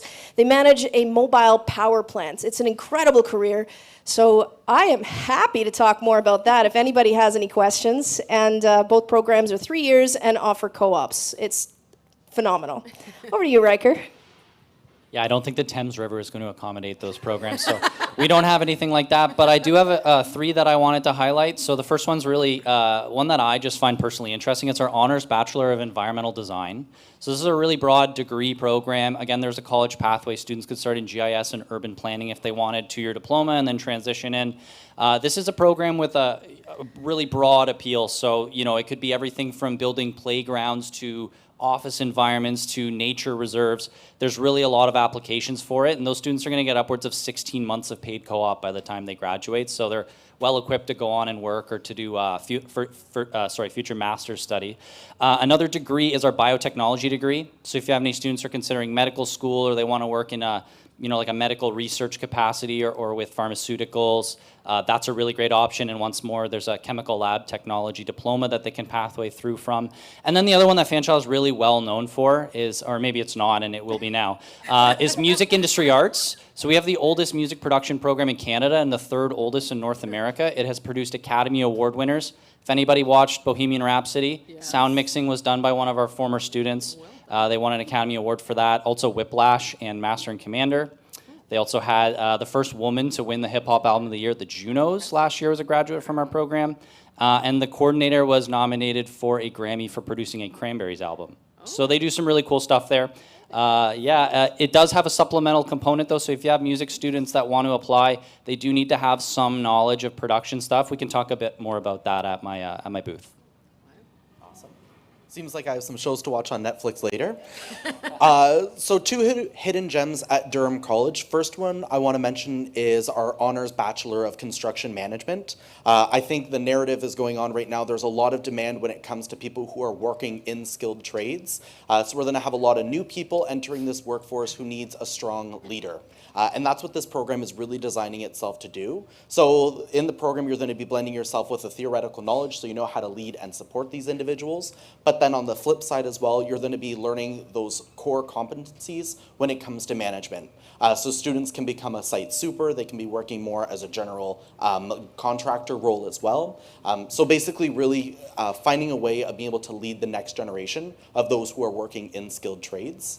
And then the other hidden gem that we would have, which is a mouthful, is our electromechanical engineering technology. So this program has an optional co-op built into it. Our students are benefiting from at least 80 hours of field placement as well. But this program, our students are working so much on FANUC robots that on top of the advanced diploma that they will be graduating with, they're earning certification in FANUC, which is a fantastic thing. So not only are they finishing, getting ready for a career, but they already have that additional certification to their name that they can show employers. And for context, FANUC certification would be the equivalent of saying you have Microsoft Office certification. It's seen across the board in a number of robotics industries and labs. So those would be our hidden gems at Durham College. Thank you. Oh, wow. You know, every program at Cambridge is just so great. But one I really want to talk about is our heavy equipment technician program. We have a 2-year technician program. For those of you who don't know, again, Sudbury is actually the mining capital of North America. So a lot of our trades programs do have a lot of focus and cater towards the mining sector. So graduates of our 2-year heavy equipment program, you graduate with all your in-school trade schools, level 1, 2, and 3. So you're coming out of it, you have all that. There's also optional co-ops. And Valet, which is the biggest employer in Sudbury and one of the largest employers in Northern Ontario, take a vast majority of our students for co-op placements in heavy equipment technician. They pretty much exclusively take Cambrian graduates for heavy equipment coming out of school. And one of my good friends coming out of high school did that program, and within 3 years he was making 6 figures. So he was making really, really good money coming out of school. Again, it's not all about money, but you want to find something that you love, right? So if you have students that, and get paid for it, right? So if you have students who are interested in any sort of trades programs or like working on big things, heavy equipment technician is a great opportunity for almost a guaranteed job coming out of school. Excellent. Is your friend single? Sorry. I'll give you his number. Sorry, yeah. Any other questions from the floor? One over here? Just saying, 200 grand a year. Good morning, everyone. My name is Andre. I'm from Brampton Centennial. I'm a guidance counselor here. Got my team here, so big up to them. So I recognize some of the college recruiters here, and thank you for putting this on, Liz, George Brown, and everybody attending. So we are inspired by the recruitment process, and we've done pathways fairs in our school. And you know, it's been small, low-key, like maybe 6, 7 colleges, universities coming and attending. And there is practical value in those small conversation pieces for students to connect with you. But I heard Seneca mention that TDSB and York visited the campus, and that's intriguing to me. We don't have an expansive budget. Do we have a big budget? So I was wondering, you know, like, is it money? It's all coming down to money and budget, and we would like to do, like, we want to visit your school because the proof's in the pudding. You know, getting the students there, seeing is believing, all of that stuff matters. So how do we do that on a compressed budget? Is there anything in your recruitment budget that would allow us to get a bus to come? Andre, you're getting me in trouble with my manager. But you know what? I'm going to say this. We'd be happy to connect at the table. I would say that Toronto coming to us was more of a PD day for them. We can provide certain things, but absolutely happy to chat at the booth. We always welcome you over to come and see us and see what we're about. We'd be happy to have you, okay? I'll leave it at that. Does anyone else want to? I think it's an opportunity for you to, that's why we do these dialogue events, is for you to meet us. We're like the Jerry Maguires of recruitment. Help us, help you. So come and talk to us, I don't know, do people still use business cards? QR codes, whatever. Connect with each college here, and then we can, you know, individually work with each school to provide as much as we can. I think we all agree that coming on campus is the best experience that your students can get. Any other, we have a question over there.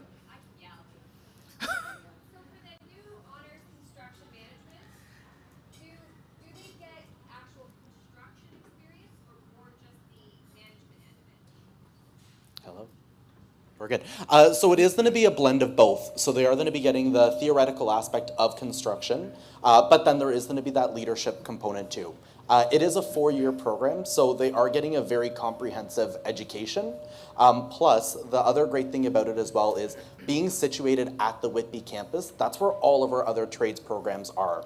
So they're going to be getting a first-hand experience and looking at HVAC, welding, electrical, our other carpentry programs as well. So they really get that experience of what's it like to be working with a busy location and working with all different trades. Yeah, thank you. All right, I think that's it. Let's have a big round of applause for panel 2. You are relieved of your duties. Next on the agenda is more food. So you know how colleges are all about experiential learning? We would like for all of our guidance counselors here to experience what it's like being a hospitality student. Long story short, we don't have any busing staff, so would you kindly bring your coffee cups and your plates from breakfast? There's stations there where you can just deposit them, so you get to feel what it's like to be a student. So we have refreshments for you, more food, and then we'll meet back here again at 10:50. Bye.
Hello, everybody.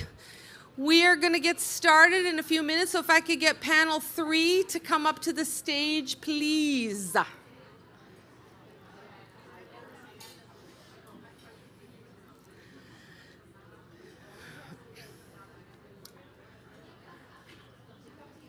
Panel 3.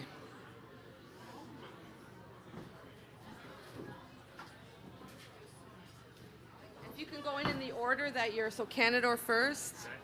Yeah, so please, please, enter in. And you're going to be at the... I'm here. Okay, so I'm using the mic. Yeah, everybody uses the mic. Okay. And you want us to stand? Yeah, just stand with the mic, and then when there's questions, you just pass it on. So Canador, Fleming, Humber, Lambton, Mixer, Northern, yeah. Oh, you want me at the very end? Yeah, no, you're first. Oh, I thought you You're first. Yeah, sorry, no, at far end. Sorry, yeah, I usually get you to line up and sorry, I wasn't clear. That's okay.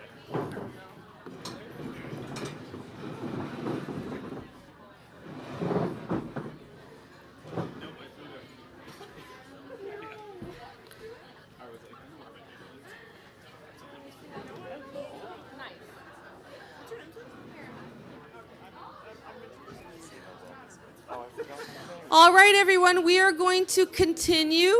So we are going to start off with panel 3. We hope you enjoyed your nutritional break. So we are going to start, again, 4 minutes per rep, and we're going to start with Canador. Hello, everybody. I'm Daryl. Oh, that's loud. Hi, I'm Daryl Oliver from Canador College. I have to first apologize. My vehicle was stolen, and so it really kills me that somebody's out there selling Canador on my behalf. That's my job, okay? That's my job. We're part of a union for a reason. So we do have a bunch of new programs. So we have an intensive occupational therapy and physiotherapy assistant program, early childhood education intensive program. We also have a mental health and addiction intensive program. I'm getting intensive. But we also have project management IT and, of course, our new BSCN program at the Village. If you're not familiar with what the Village is, it's a one-of-a-kind facility in Canada for all of our healthcare programs. So students actually work on the job in our student-led health clinic while they're students, like first year. So it's a really cool experience. We're actually going to be building a new senior citizen 140-bed long-term care home right on campus, which will also be the first of its kind in Canada.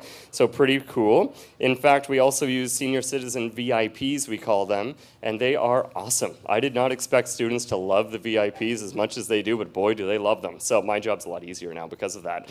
Regardless, we also have $60 million worth of renovations going on at our North Bay campus. That's right, North Bay, Ontario, only 3 hours straight north from Toronto. It's not that bad a drive, trust me, and we do love it. So the North has wonderful elements that we can contribute. We have 20 kilometers of hiking trails right on our main campus.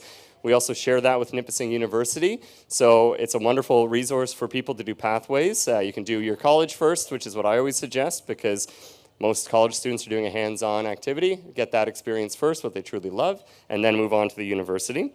This gets really to the value of a Canador education, a comfortable, livable, welcoming, affordable city right in the heart of Northern Ontario. So with that in mind, we also have all kinds of great activities outdoors. That's kind of what we're known for, but we also have the amenities of the city, which our students love as well.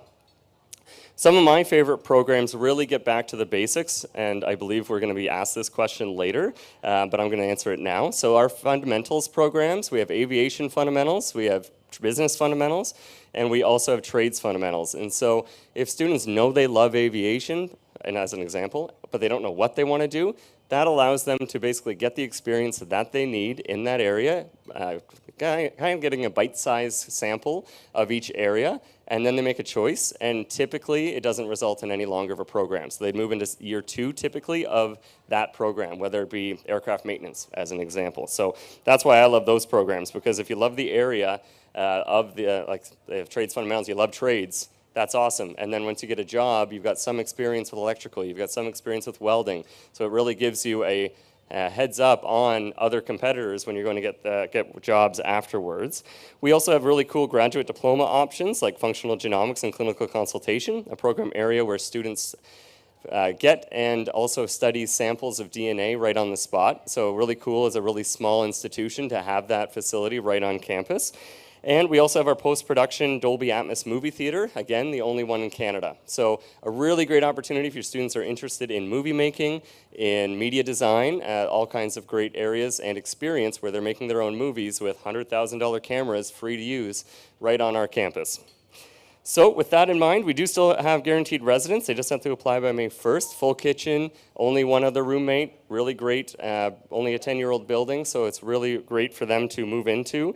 We also have the Canadian best internet speed, so it's literally that students can't fall behind at Canada College. I like that, that's a good one. It's my belief that Canada continues to grow simply because of how we truly connect with our students, giving them the hands-on experience in that beautiful environment in which they can really thrive. I'm from Hamilton, Niagara. When I moved to North Bay, I really found myself, and I think that's why many of our students really love our campus. So thank you. As the clock goes 0, I'm going to hand it off to Laura.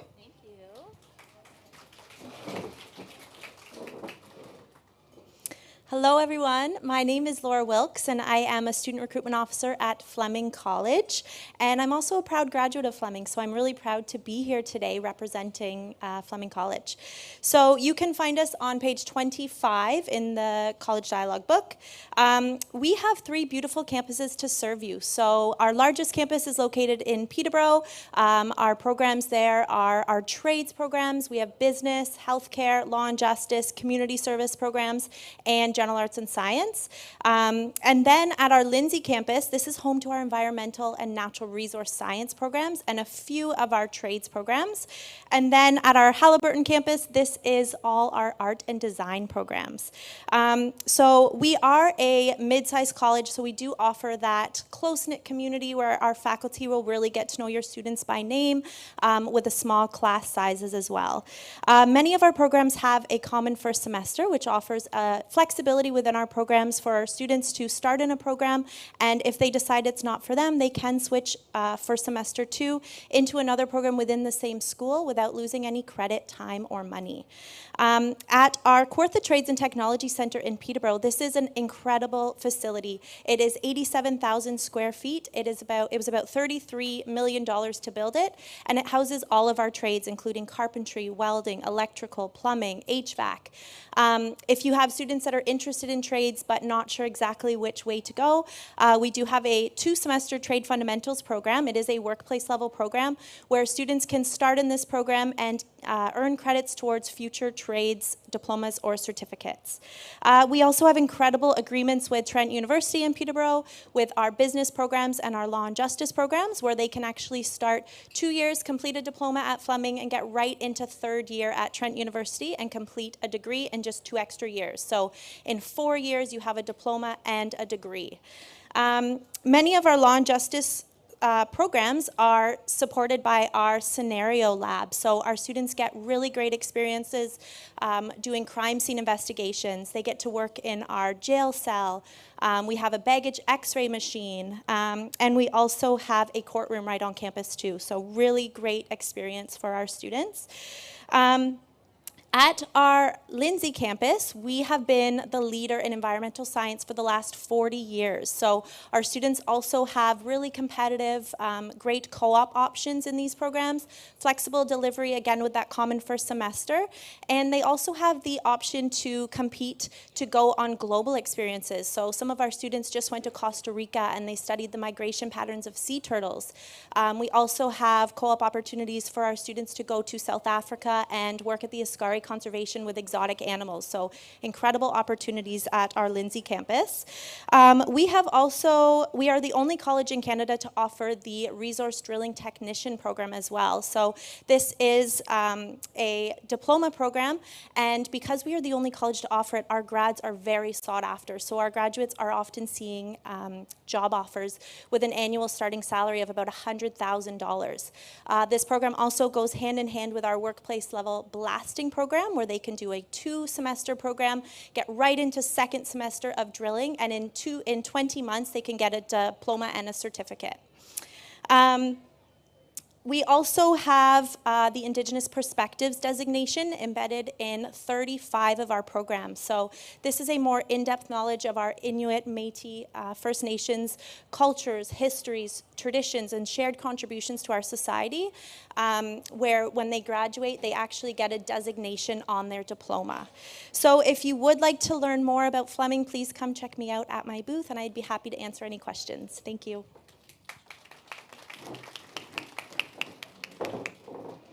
Hello everyone, my name is Paul Vanderberg. I'm a student recruitment officer from Humber. I really appreciate you all making the trek out here today. So just a bit about Humber today. We are located on pages 31 and 32 of your books. So Humber is one of the largest colleges in Canada with 38,000 full-time students and 19,000 part-time and continuing education students as well. That being said, we keep class sizes to about 40 or less, and most of our lab spaces are actually quite a bit smaller than 40 students, so students will never experience a massive lecture theater, even if they're in the Bachelor of Science Nursing. So a bit about our scholarship. We have $10 million worth of scholarships every year. One of the ones I'd like to highlight is our degree entrance scholarships. So for those students who are coming directly from one of your high schools into a Humber degree, we have guaranteed automatic scholarships starting at 75% or above. 75 to 79%, we're going to give them $1,500 in their first year.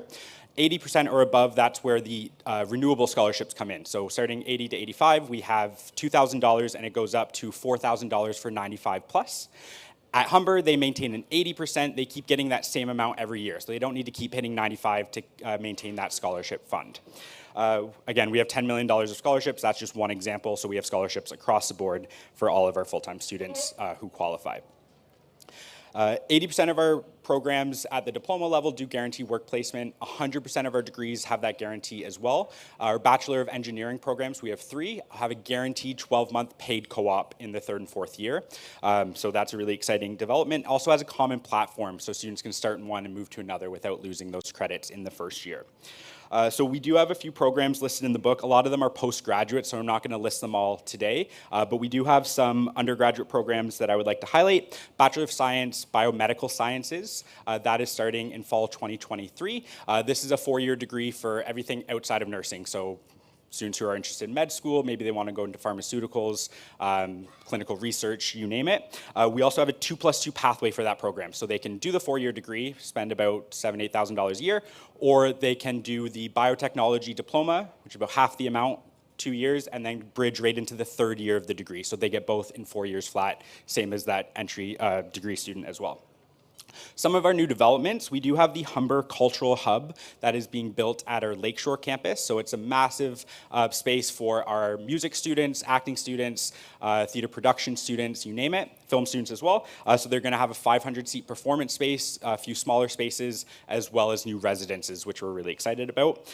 We also have a $9.5 million expansion in the books for our Skilled Trades Center, which is located near our North campus. So that's for all of our apprenticeship, skilled trades programs, and they actually build a house inside this building every year. Plumbing students do the plumbing, electrical students do the electrical stuff. So it's a really cool building that they already have, plus another $9.5 million that they're investing into it. And then we also have a collaboration between Humber Confederation College and Seneca to develop a Indigenous Leadership degree program. So it hasn't been launched yet, it's still in the development phase, but we're really excited to launch that once it becomes available, and I'm sure we will update you first once that happens.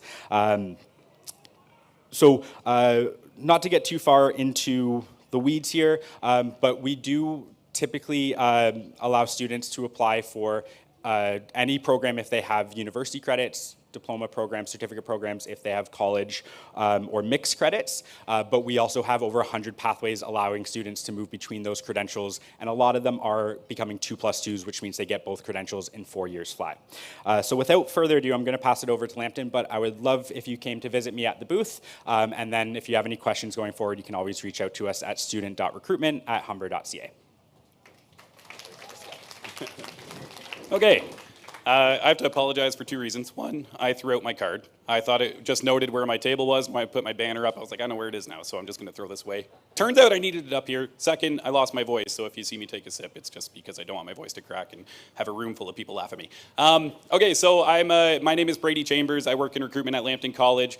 As far as who we are and where we are, we're in Sarnia, 3 hours away. And as far as size goes, divide Humber by 10.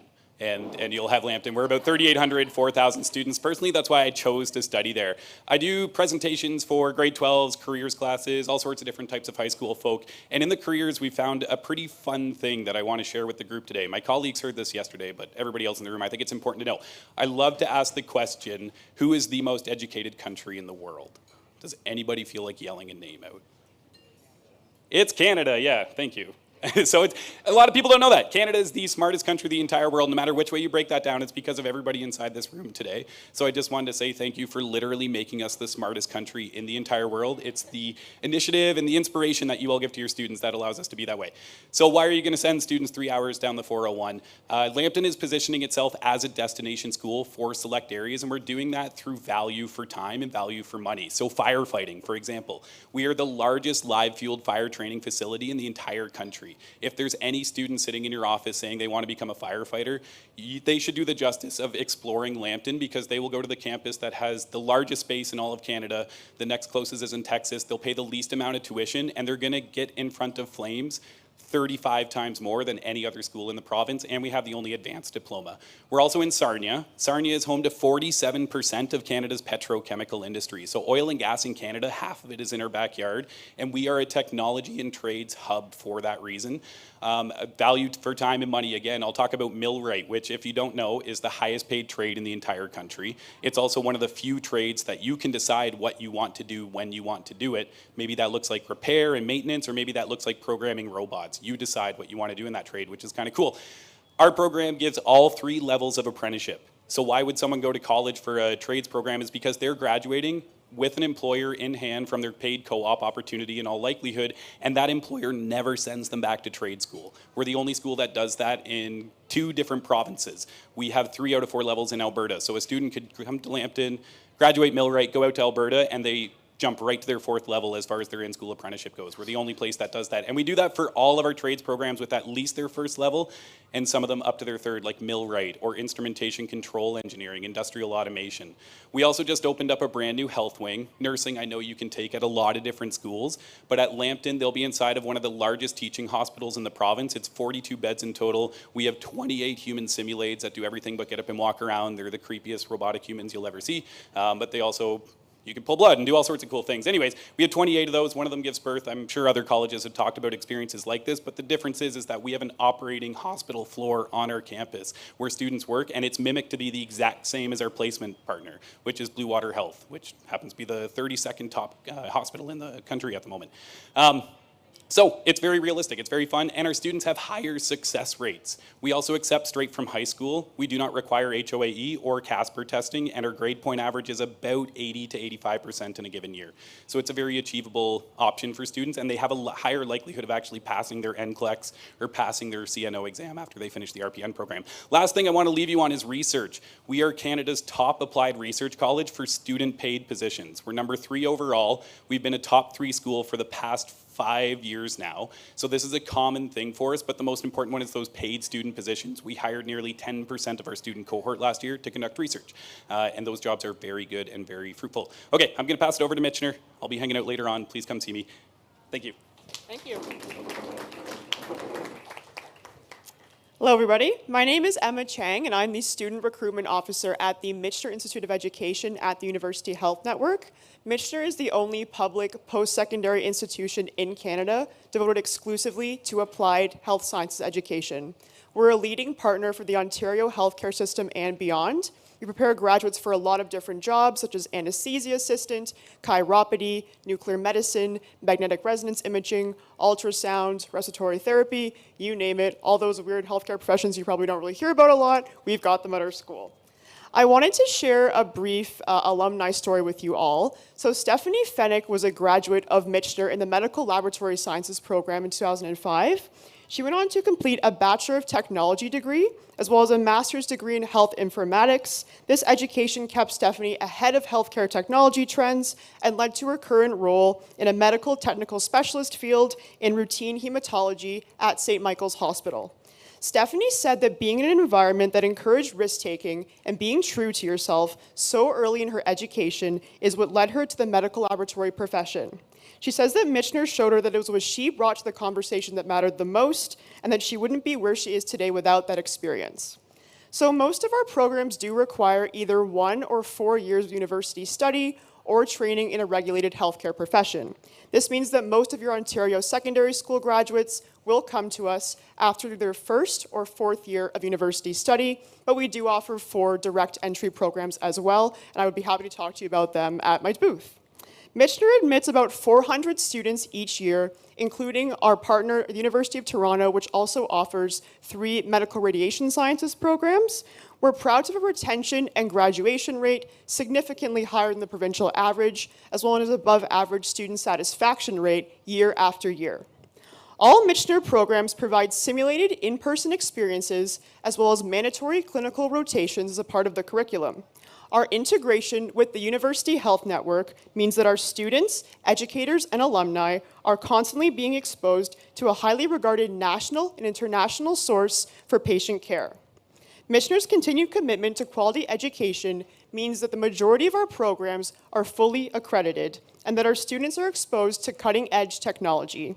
In January of last year, we became the first and only school in Canada to teach the most advanced microbiology instrument in a laboratory setting. Besides preparing students for real-life scenarios, Michener provides extensive support services to students to help them succeed. These include coaching, counseling, peer tutoring, and career development. We also offer fitness and recreational facilities, as well as a full residence at our Schatz Hall, which is connected directly to our main campus. Our students are truly brilliant, and the majority of them are part of the Ontario secondary school system. We know that many of your grade 12 students will be looking into our direct entry programs, medical laboratory science, respiratory therapy, and our 2 new programs just launched this year, First Discipline MRI and the Fundamentals of Healthcare. Many others will come to us after completing their undergraduate degrees. In the last 20 years, we have had graduates from over 140 Ontario secondary schools join the ranks at Michener and become healthcare professionals in Ontario and beyond. Thank you so much for listening today, and I will pass it over to Northern College. Thank you. Hello, everyone. My name is Kara, and I am your Southern Ontario recruitment representative for Northern College. We are on page 43 and 44. We are located in northeastern Ontario. That's probably the #1 question that I get. We do have 4 campus locations. So our main one is in Timmins. We have one in Haileybury, one in Kirkland Lake, and lastly in Moosonee. We have 2 residents, so one at our main campus in Timmins and one in our Haileybury campus. We offer over 75 programs. Sorry, I'm just going to move my chair a little bit. I have no room.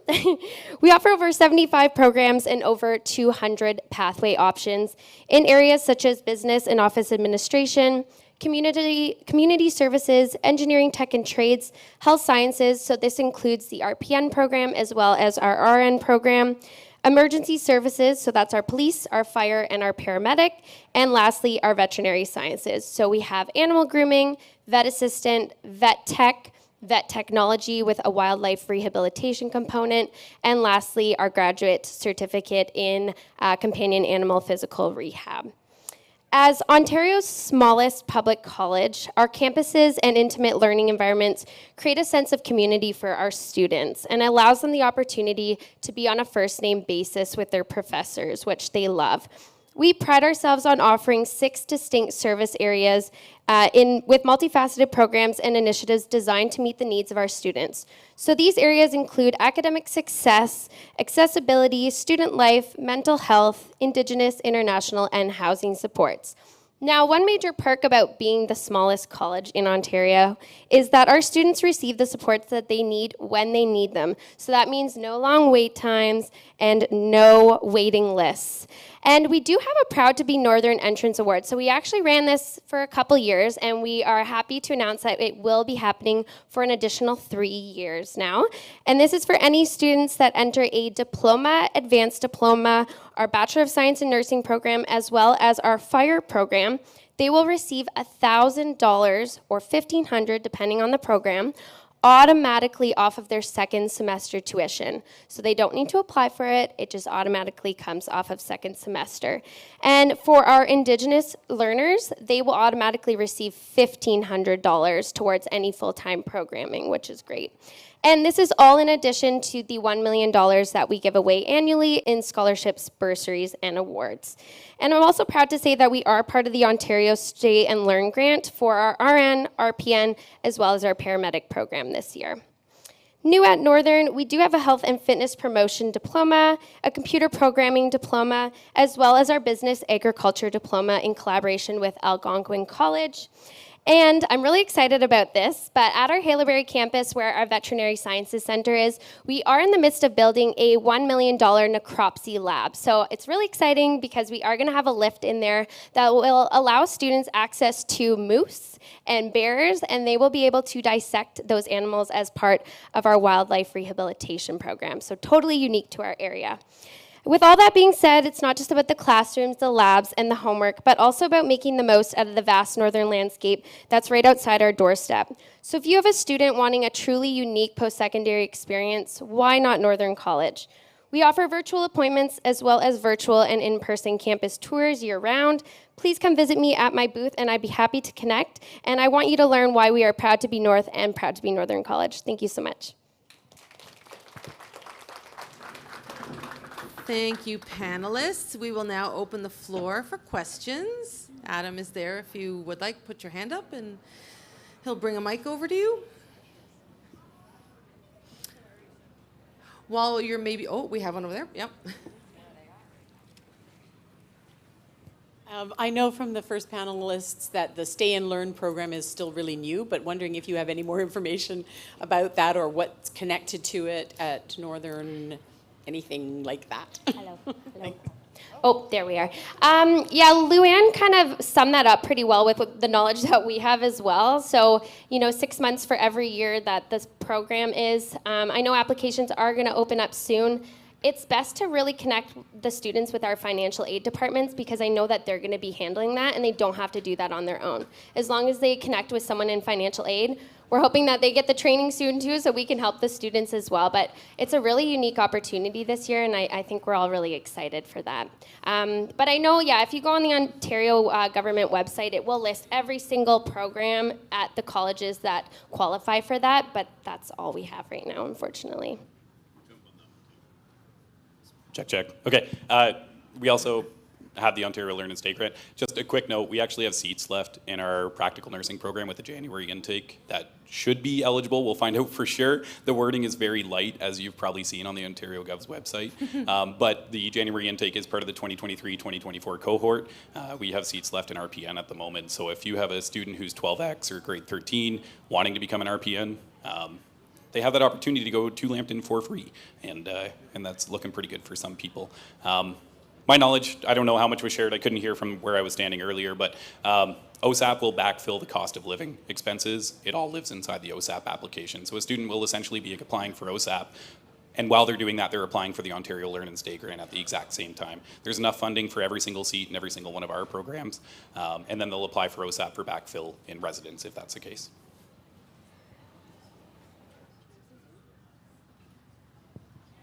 I don't really have much to add to that, other than I know we still have places in our BSCN program for fall, and part of the reason for that is because we always had it was a joint program with Nipissing, so we've decided to do our own, which is really great. But yeah, I think people have gotten confused, and so they forget that we actually offered on our own. So I think we've still got a few spots, but that's as of last week, so I might be wrong. BSCN, yeah. Hello. Just on the topic of that, I forgot to mention this in my presentation, but I just wanted to mention that for our practical nursing, as well as the BSCN, as well as the paramedic, it's about a 75 average to get in at Northern College. So I just wanted to mention that on this topic. Thanks. Any other questions from the floor? While you're thinking about it, I will ask the panelists the same questions that I did the other two. If you'd like to tell us a little bit about your hidden gem programs, we'll start with Canador. Sure. So I kind of said it already in my presentation itself. However, I do have other ones that I really love. And some of them are recording engineering. The person that runs that program actually has a Juno Award because he recorded the album with Album of the Year winner. So he has a Juno Award to his name. They literally just have a sound studio, and we used to have a radio program, so now they use those as editing booths. Really cool. And I'd rather be amiss if I didn't mention aviation programs. How cool is that to work on airplanes and literally get a job?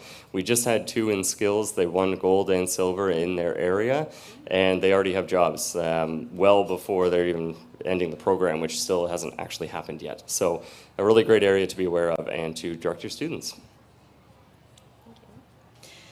For Fleming College, I would say one of our hidden gem programs would be our heavy equipment operator program. So this is part of our workplace pathways, but it's only 12 weeks where they get to actually operate a number of our heavy equipment machinery, including bulldozers, excavators, articulated rock trucks, skid steers, and if they're not actually in the machines, they're on the simulators, which are pretty incredible.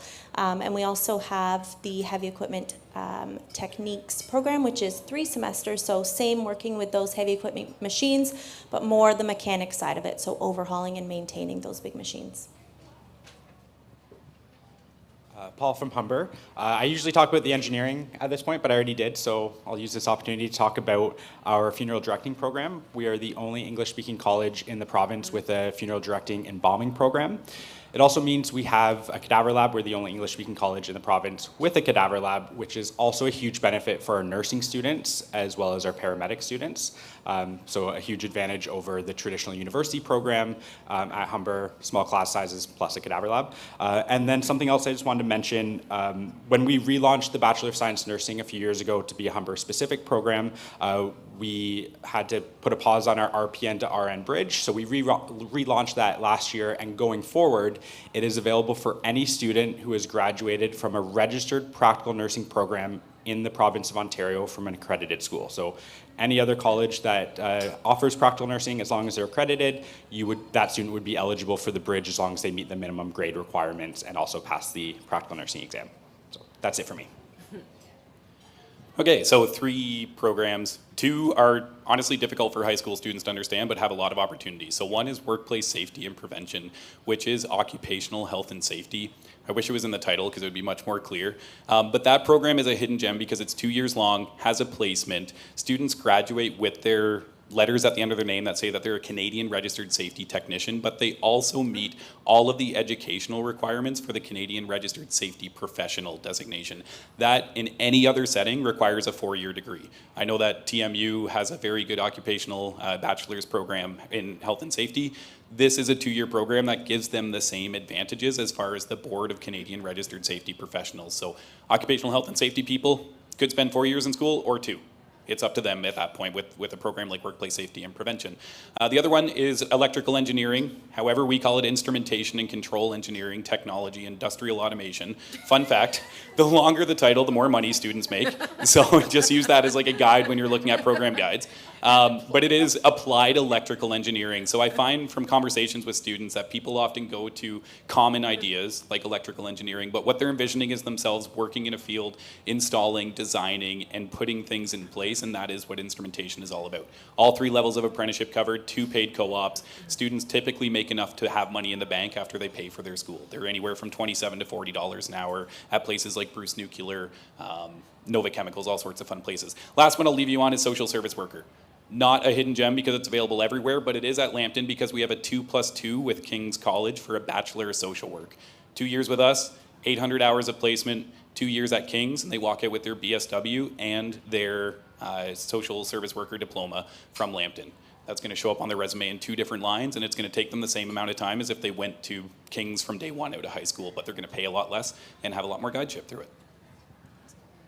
Thank you. Yeah, so Michener, I like to say that our hidden gems are not intentionally hidden. It's because they just came out this year, so there's nothing in our view book about them quite yet. But yeah, the first one being Fundamentals of Healthcare, which I briefly mentioned in my presentation. It's direct entry from high school. You only need a grade 12 English, bio, and mathematics at either the U or C level.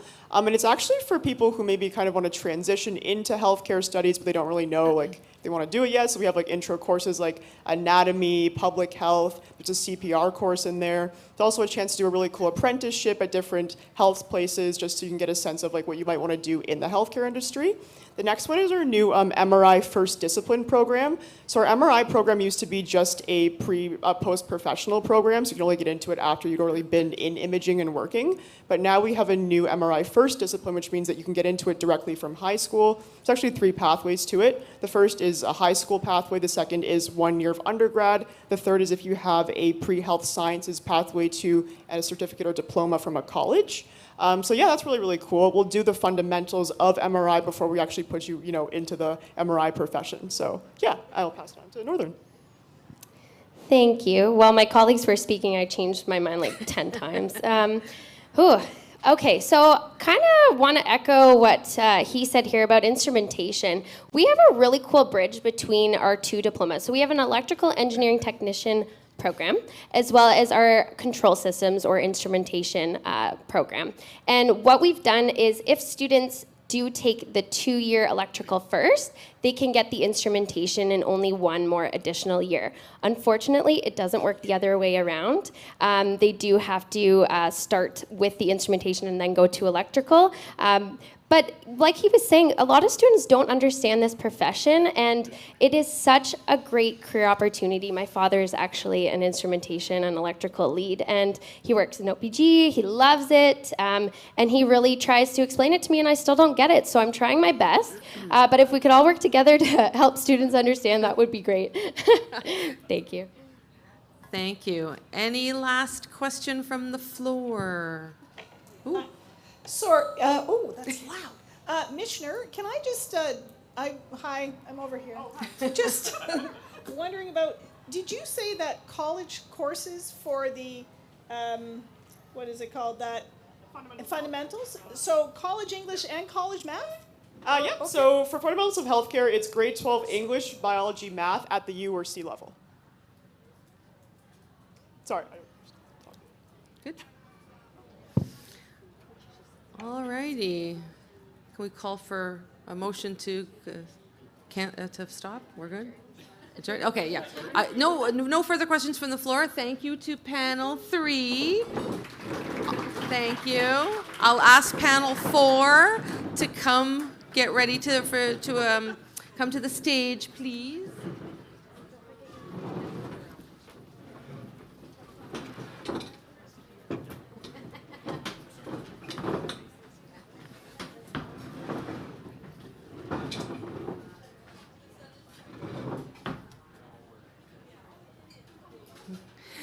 Come on up, Sheena. Come on up.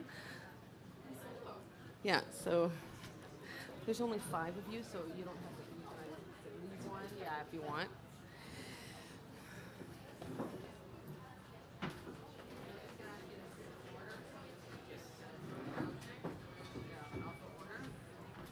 So that's easier for them to go through the book. Yeah. So George Brown, and then Loyalist, Mohawk, and Sioux. Yeah. Awesome. Yes.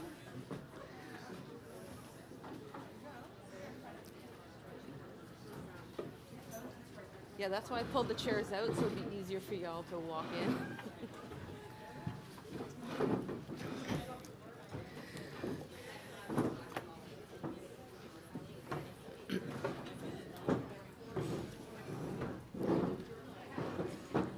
How's everybody enjoying their day so far? Y'all having a good time? All right, good. All right, thank you, and we will now begin with Confederation. Am I on? Oh, I am on. Good morning, everyone. Thank you for joining us. So my name is Sheena, and I am from Confederation College. I'm a recruitment officer, and I've had quite a few questions this morning from you about where are we located. So yes, we are in Thunder Bay, and that is in northwestern Ontario. And yes, it is a 2-hour flight and a beautiful 16-hour drive all the way up to CS, but it is worth the drive, I promise you. Now, of our population, we have about 120,000, and that is the city, not the college. Our college has about 5,000 full-time, part-time students. And of those students, we have about 1,000 that are self-identified Indigenous and over 1,400 international students. And yes, your Southern Ontario students do come up and see us. We have over 500 students from Southern Ontario. Now, these students are spread across 11 areas of study, so whether that's business, hospitality, engineering, community, or protective services. And then, as I mentioned, quite a few of you this morning, we have a lot of those heavy hitter ones that I get lots of questions about. So for example, that's our aviation trio, and that's build it, fly it, maintain it. If they would like to build it, there's aerospace manufacturing, and this will provide students the ease of working across any industry. Our flight program, they'll receive their private and their commercial pilot's license. And aircraft maintenance, there is a mandatory co-op, and they can receive up to 18 months towards their 45-month apprenticeship. Now, media arts is big with us. We're waitlisted in both our programs currently. We have film production. There's no admission portfolio here.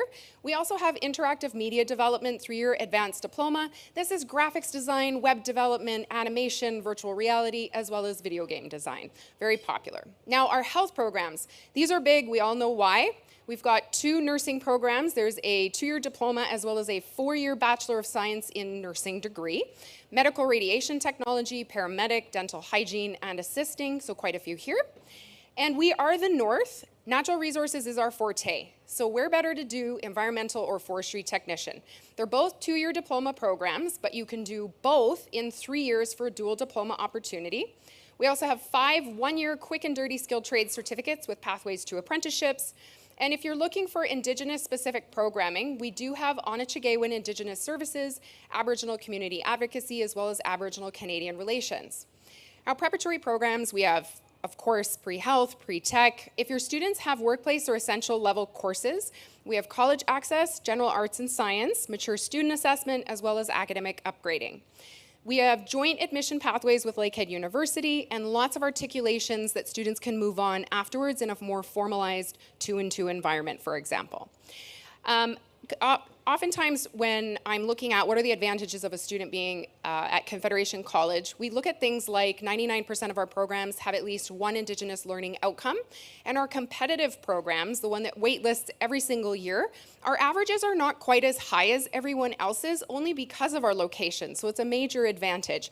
And so as an example, our paramedic this year was about an 80%, flights around mid-80s, and then our dental hygiene was an 82, so very achievable. Now I teased this earlier, big news.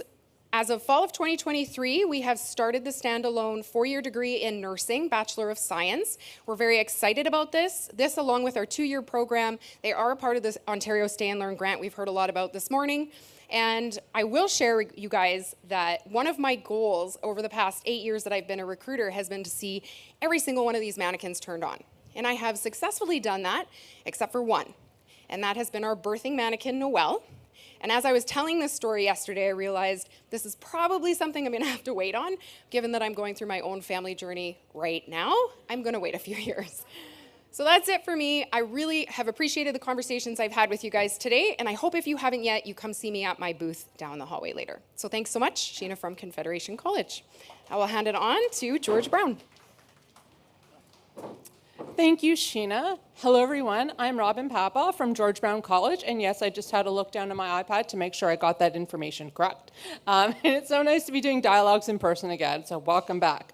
If you're not familiar with George Brown, we are the only college located in the middle of downtown Toronto, which means we're close to everything. So it's really, really accessible, whether students are commuting, whatever it is.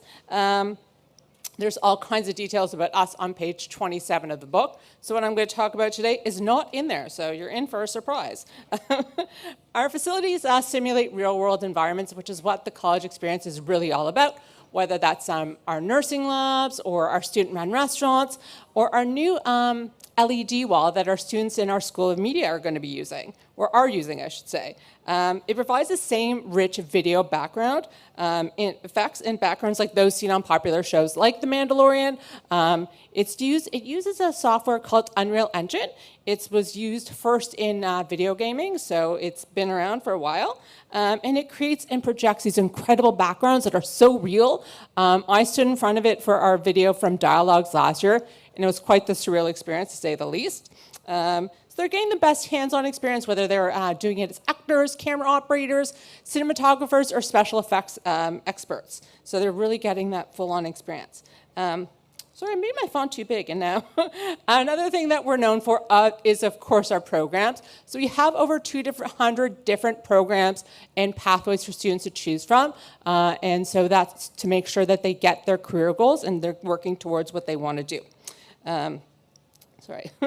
We do have some unique programs aside from the classic ones like business and skilled trades. We offer different things like orthotics and prosthetics. And then blockchain development. That's, maybe a hidden gem I'll talk about in a bit, as well as our honors of bachelor degree in American Sign Language. So those are just some of our different programs. We also continue to work closely with our community and industry partners to ensure our learners are building the skills they need upon graduation.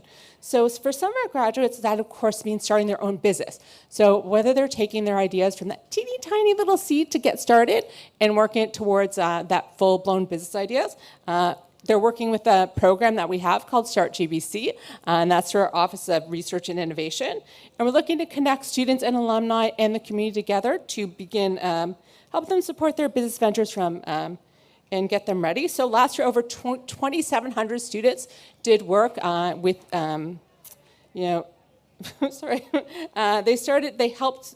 GBC helped 82 different entrepreneurs get ready to start and generated over $600,000 in economy-boosting revenue. You could even say that Start GBC is another one of our hidden gems. We also love to keep our spaces updated. As you can see, we're doing that right now. If you look across the street right over there, I'm just going to gesture, that is a new building that is getting ready. It's called Limberlost. It is the first Ontario's first 10-story tall wood mass timber net zero carbon emissions building, try saying that one 5 times fast, for education, and will house our School of Architecture and Computer Technology when it's completed in 2025. It will be using green energy from the surrounding area, including Lake Ontario, that's right behind me. For the students, there will be a beautiful learning landscape right down the middle of the building, and of course, we're always keeping them in mind, so we built, and it's still being built, a bridge from these 2 buildings, so they don't have to walk outside in the cold, so they can come over here and access services available. It's also great for the staff, because we don't want to walk out in the cold either. So thank you so much. Come talk to us after. We're right in the front right there, so come visit us, ask us questions. It's great to see you all, and thank you so much, and I'm going to pass it over to Loyalist now. Take care. Hi guys, my name is Bailey, and I am a graduate recruiter for Loyalist College.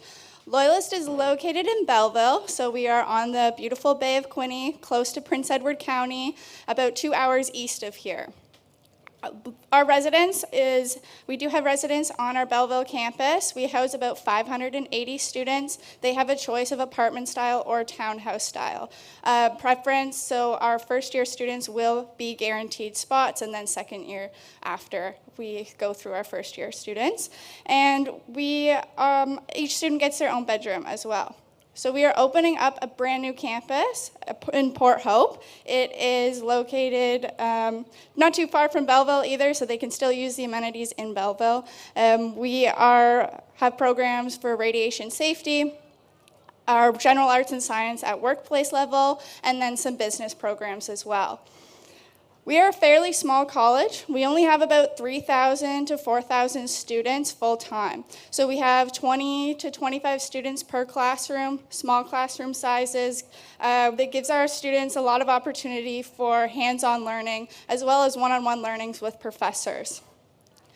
We try to do 70% hands-on and 30% lectures for all of our programs, so it's very hands-on based. We want our students exposed to the most hands-on experiences possible so that they're ready for when they get out into the working field.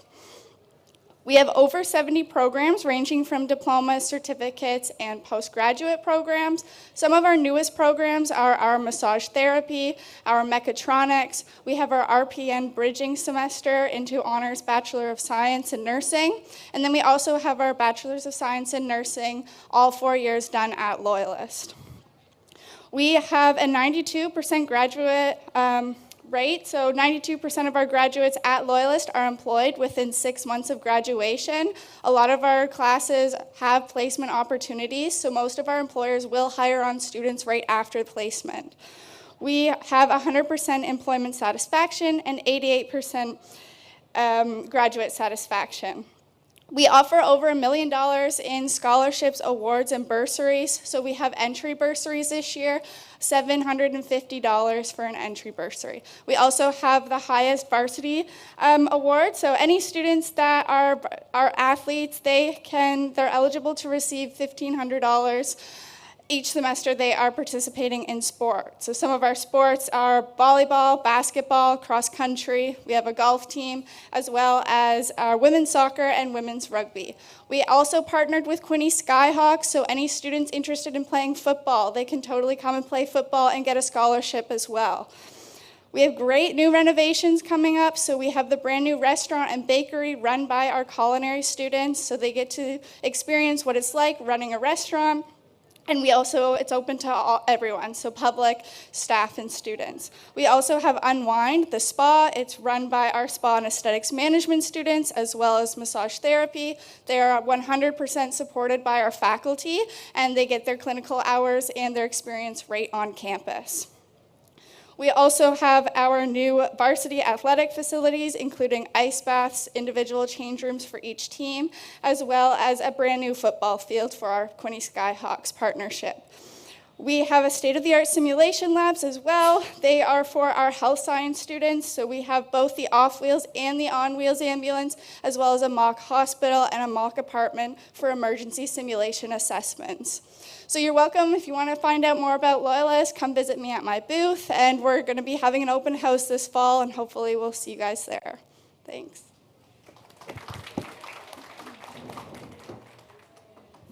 Hi, good morning, everybody. My name's Cherish Gibson, and I'm an Outreach and Education Advisor at Mohawk College. Mohawk College is located in Hamilton, Ontario. We do have 4 distinct campuses, so depending on what you're studying will really dictate where the students will go. We're a good mid-sized college with 32,500 students in our full-time, part-time, and apprenticeship programs. So Mohawk is really at the heart of all that we do. We offer over 160 full-time programs in a wide array of academic areas. So we have 1-year certificates, 2- and 3-year diplomas, and we do have 4-year honors degrees.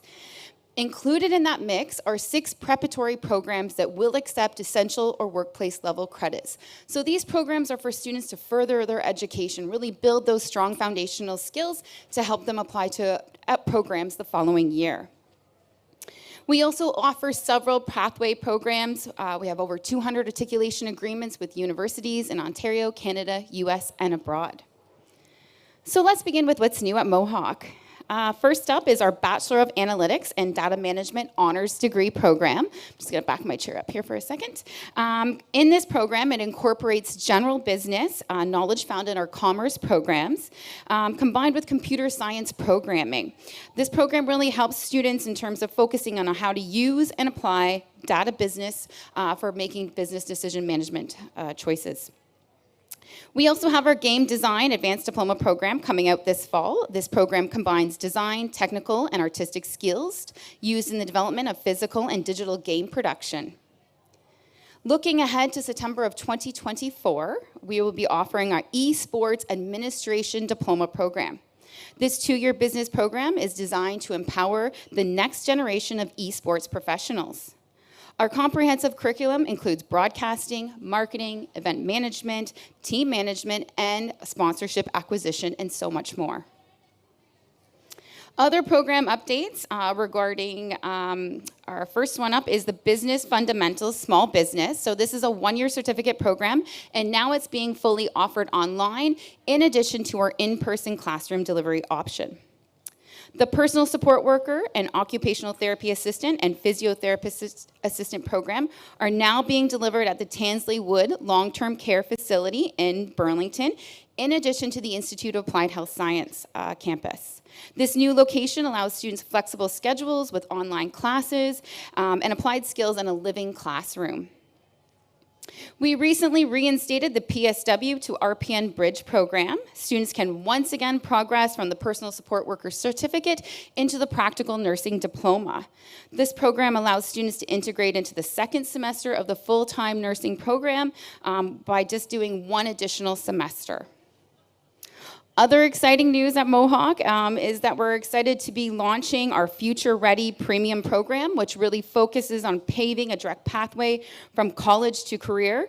We've joined forces with 16 leading employers in the Hamilton region to create programs designed to more actively engage industry and community partners in the training of our students and graduates, and really focusing on how to get them more prepared to get hired on upon graduation. All right, lastly, we understand the transition from high school to post-secondary can be stressful and scary for students. At Mohawk College, we're really there to help with those next steps. From program exploration to pathway planning to upgrading options, from OCAS to OSAP application assistance, we're really there to support them. I look forward to speaking with all of you later on this morning at our booth to give you more resources and program information. Thank you.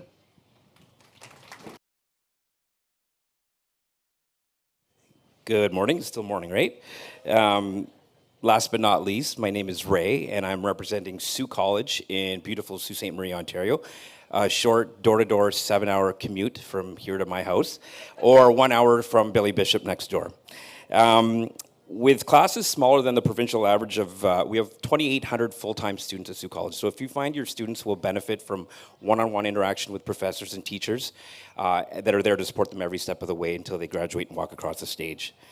Sault Ste. Marie offers a lifestyle that many people dream about. Miles of sandy beaches, hiking, canoeing, kayaking, skiing. So if you have a student who's an outdoor enthusiast, perhaps a great option for them as well if they want to mix their social life with school.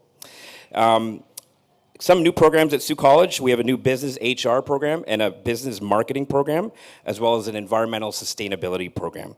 I've had a few questions today about aviation, so I will talk about that. It's a 3.5-year program here at Sault College. One great thing about the program is it's fully ministry funded. So meaning the in-class portion, your ground school, so to speak, is college tuition, but your flight time is covered as well. So you don't have to pay extra for your flight instructor, your gas, being at the airport, and things like that. It's fully ministry funded. It's about $27,000 full-time to complete the program for 3.5 years.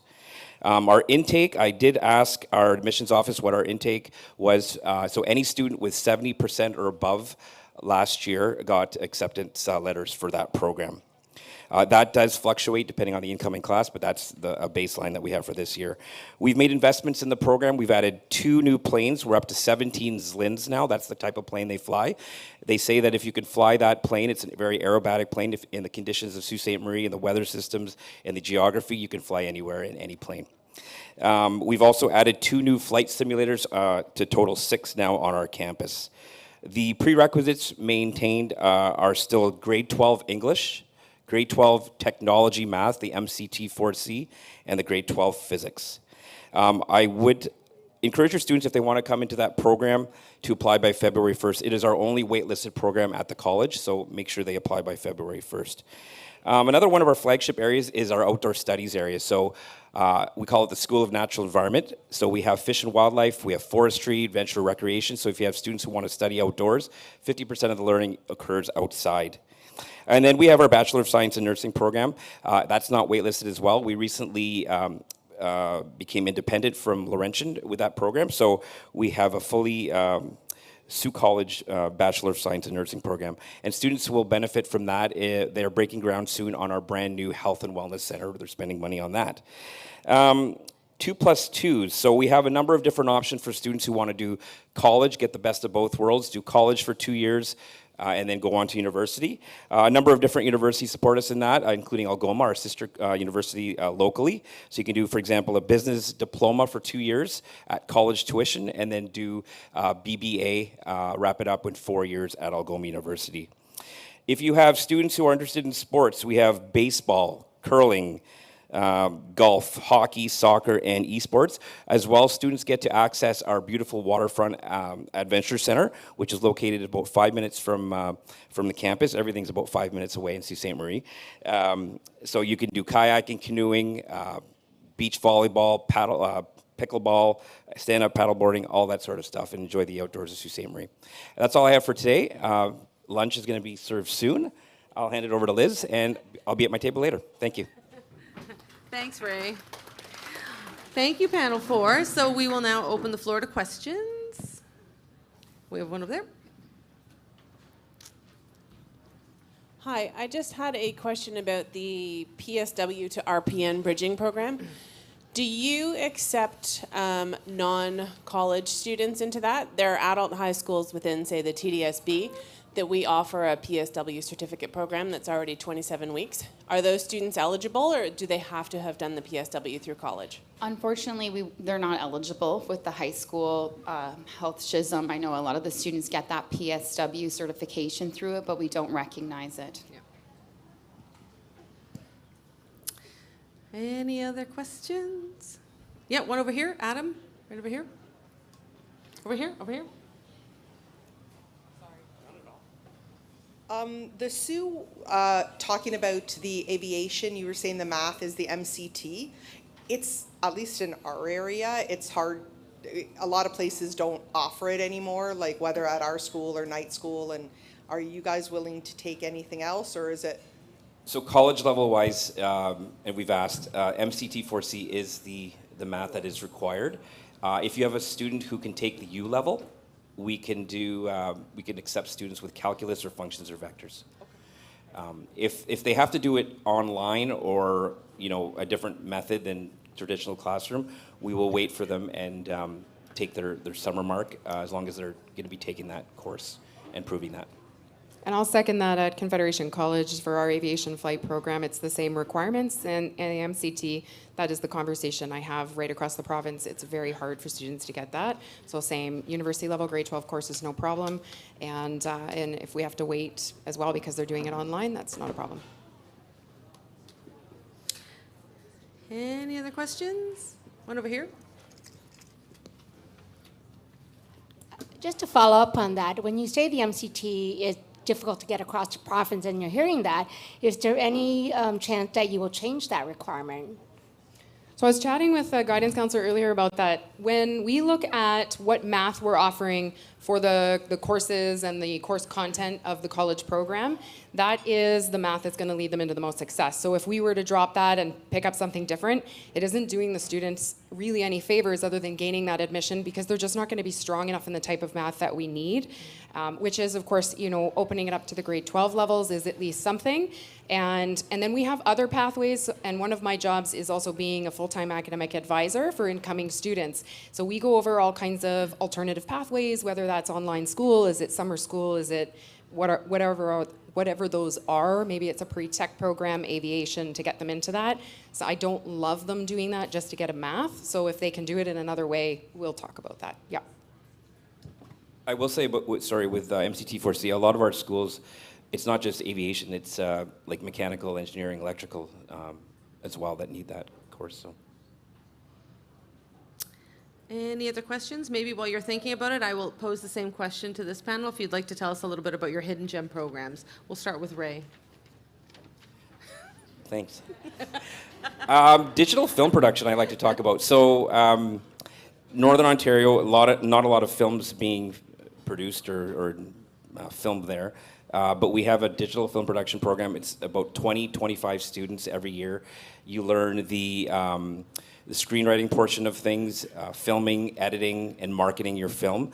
And in Sault Ste. Marie, there's not a lot of experts in that field because it's fairly new. There's no experts. So our students are in first and second semester are. So if there's a movie being filmed in Sault Ste. Marie, our students often get to work on those sets. So. Okay, at Mohawk College, we've got a few. So first of all, our graphic design program, bragging moment here. Our students won gold and silver at the Skills Ontario competition just this week, so we're really excited about that. It's a really unique program. Our students are able to choose either the user interface, experience, stream, illustration, or digital print. Our insurance program, we have 100% employment placement rate. Elevating Devices Mechanic. We're one of only 2 colleges in Ontario to offer this program, so if students are wanting to get into installing, maintaining, repairing, troubleshooting of installing elevators, walking sidewalks, escalators, that type of thing. Great program there. Civil engineering technology with the transportation stream. We're the only college in Canada to offer this program. We offer it actually fully online or in-person delivery. And this is where students are able to really understand transportation networks. So walking and cycling infrastructure, the design of roadways, intersections, roundabouts. So big demand there for us as well.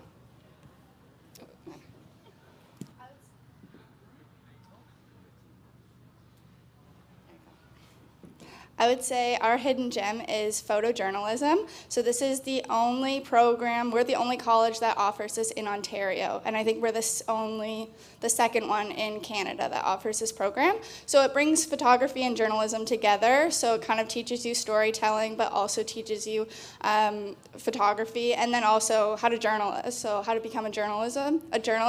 And then it's also a dual diploma. So you can take journalism, and then you can come and do photojournalism as well. Which is kind of nice, and you can become kind of a triple threat in that industry. It's okay. So yes, George Brown has a variety of different hidden gems. I'm going to do something a little bit different and actually talk about a couple of our postgraduate certificates. So yes, I know for high school students this is a little bit down the line, but when we're talking about things like blockchain development, cybersecurity, cloud computing, these are fantastic fields that are only continuing to grow. And these students are making a lot of money upon graduation. So if they head into something like our computer technology advanced diploma, one of them, that will move them into one of those postgraduate certificates that can move them into a field that can make them 6 figures a year. Actually, our cloud computing program only came to exist because the coordinator of the program was trying to hire somebody and he couldn't find anybody qualified to help him complete the job. So you can see what need is out there. So this is a really good pathway for students. So it also helps them look down the line and see what careers they can head into. So it's always a good idea. And they can learn about cryptocurrency, which is completely out of my realm, but it is a thing that is continuing to grow. So it is a great, something, just a little bit different. Thank you. So I was going to talk about our film production program as a hidden gem, but seeing as it is waitlisted, I don't know that it's so hidden anymore. The same thing with our Bachelor of Science in Nursing. It was open until yesterday morning, and so we got news that it has also now waitlisted, which is fantastic. So instead, I'm going to chat a little bit about aircraft maintenance, and that is a 2-year diploma program with us. Aircraft maintenance is one of these areas where actually one of my coworkers' husband is an aircraft maintenance engineer, and the opportunities are endless. You can work across the world. You have lots of opportunities to work outside, inside. You're going to where those aircraft break down. With us, they're working on any type of aircraft, including military-grade helicopters. So anybody that's really, mechanically inclined or interested in how things work, this is a great program. There's lots of money to be made. And a really interesting piece with this is the way that the program coordinator describes it is, of course, when your vehicle breaks down, you're going to bring it in. It's a reactive career. This is a proactive career. An aircraft breaks down, you can't bring it in after the fact, right? So you have to make sure that you're very detail-oriented or things can go very wrong.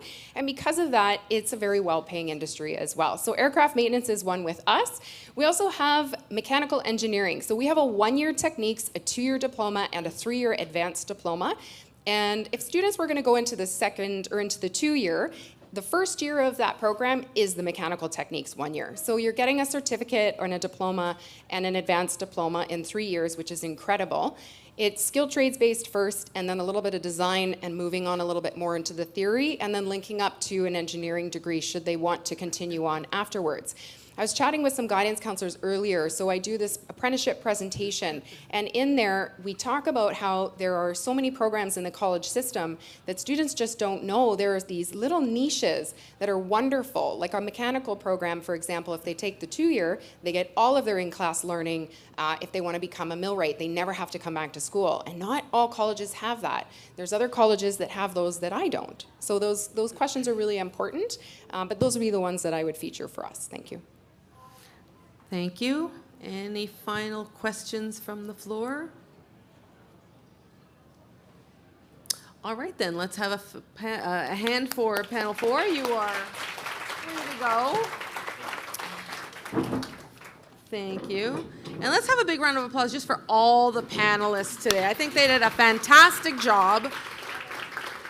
Having done this I've been a recruiter for 18 years now, and honest to God, I love these events because I learn so much from my fellow colleagues. And it's important that we're all educators and we're all advisors. So, you know, college recruiters, I think, are amazing in the fact that when we do attend your events, your college fairs, that when a student comes to us and asks us for a program we don't have, we usually refer them to our colleagues. It's all about helping them get the program that's right for them. So it's very important that we all know what all of our college colleagues are doing. I now have the pleasure of calling to the stage my friend and colleague, Catherine from Centennial.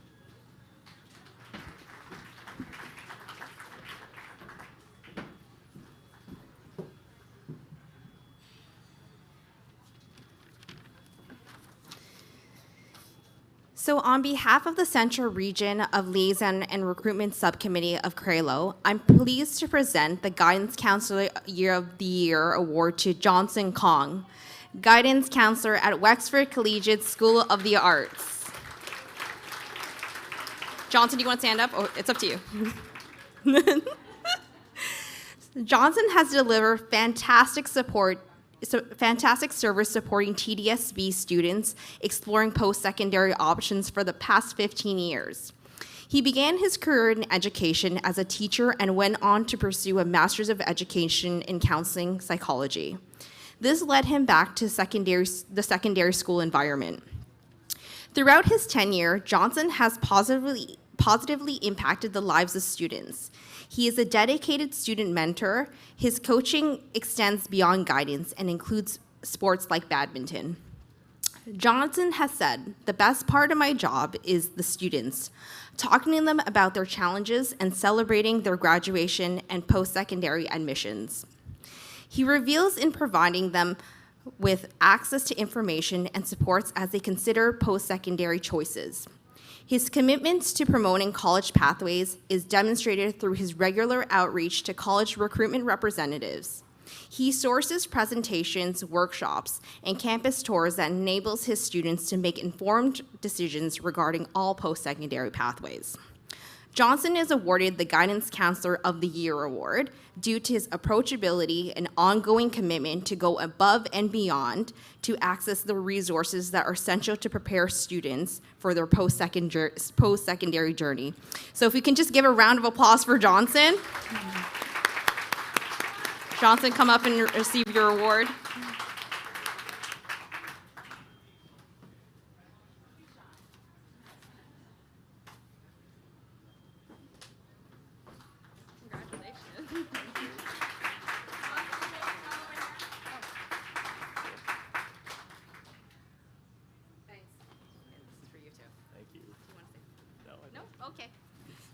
Thank you, everyone.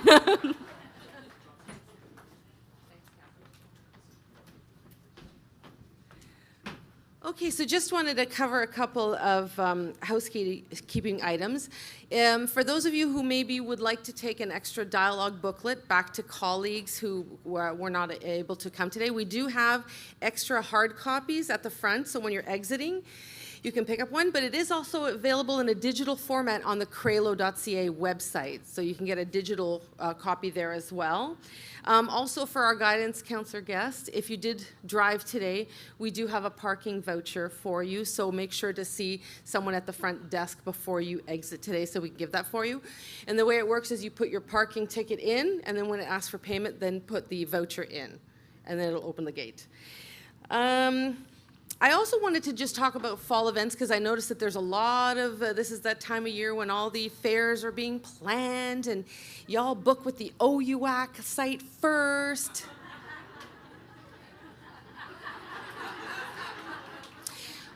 We are not on that OUAC site. I know Liz is nosy, so Liz gets in there and sends emails to all you saying, "Hi, I noticed your fall fair is advertised on OUAC. Is it for colleges too?" So just know that we are not part of the OUAC calendar system, the PSC site that they have. So if you do want to invite the colleges, just reach out to any college rep and we can send that to our college reps on behalf of you, because we want to come to your events. And I think it's very important, because I mean, for as long as again, 18 years I've been doing this, and I know that especially with parents, sometimes it's difficult to convince them that their child should be going to college or is interested in college. They're like, how dare you? How dare you consider college to my child? But it's good for us to remember that these high school graduates, maybe they will go to university, they all end up being direct students and end up coming to us anyhow.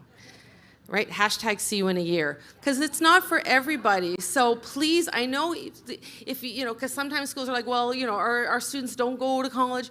Let us get in there, because I am convinced that they may hear us, and if university doesn't work out for them, they'll be like, yeah, then there was that person who was talking about that photonics or whatever, what was that one? You know, so please invite us to your events, because I think it's important that they hear about us, because eventually they will come back. Because half of college students already have some form of full university degrees, or they've tried university and it's not for them, and they end up coming back to us as a direct student. So please try to promote us and get us into your schools as well. And if I can just make just a personal plea, that please mix us in with the university reps when you have events. I've been to events where sometimes they have the colleges in one room and universities another, and you know, segregation ended in the 60s. We want to make sure that we're all together, because it shows that we're all fantastic options for your students. The last thing I wanted to talk about was just an event like this doesn't put itself together. A lot of work setting this up, and I just wanted to do a shout out to our student volunteers, to our catering staff, to our AV people. It's a lot of effort, and also to my boss over here, Dave Scott, who is our leader, and he did all of this with, you know, a little support from us, you know, peppered in here and there, but he did put all of this together. So Dave, thank you. Great event. We're killing some time until lunch is ready, so I'm trying to talk and stretch some time. So feel free to visit the college booths. If anybody does want to do a campus tour at 1:30, feel free to stick back and we will give you a tour of our wonderful building. Anything else? There's extra dialogue books at the front. I just said that already. Yeah. Extra dialogue books at the front. Yeah, I mentioned that. So in the meantime, until lunch is ready, go talk amongst yourselves. It's a dialogue. Have fun, and we'll see you at lunch.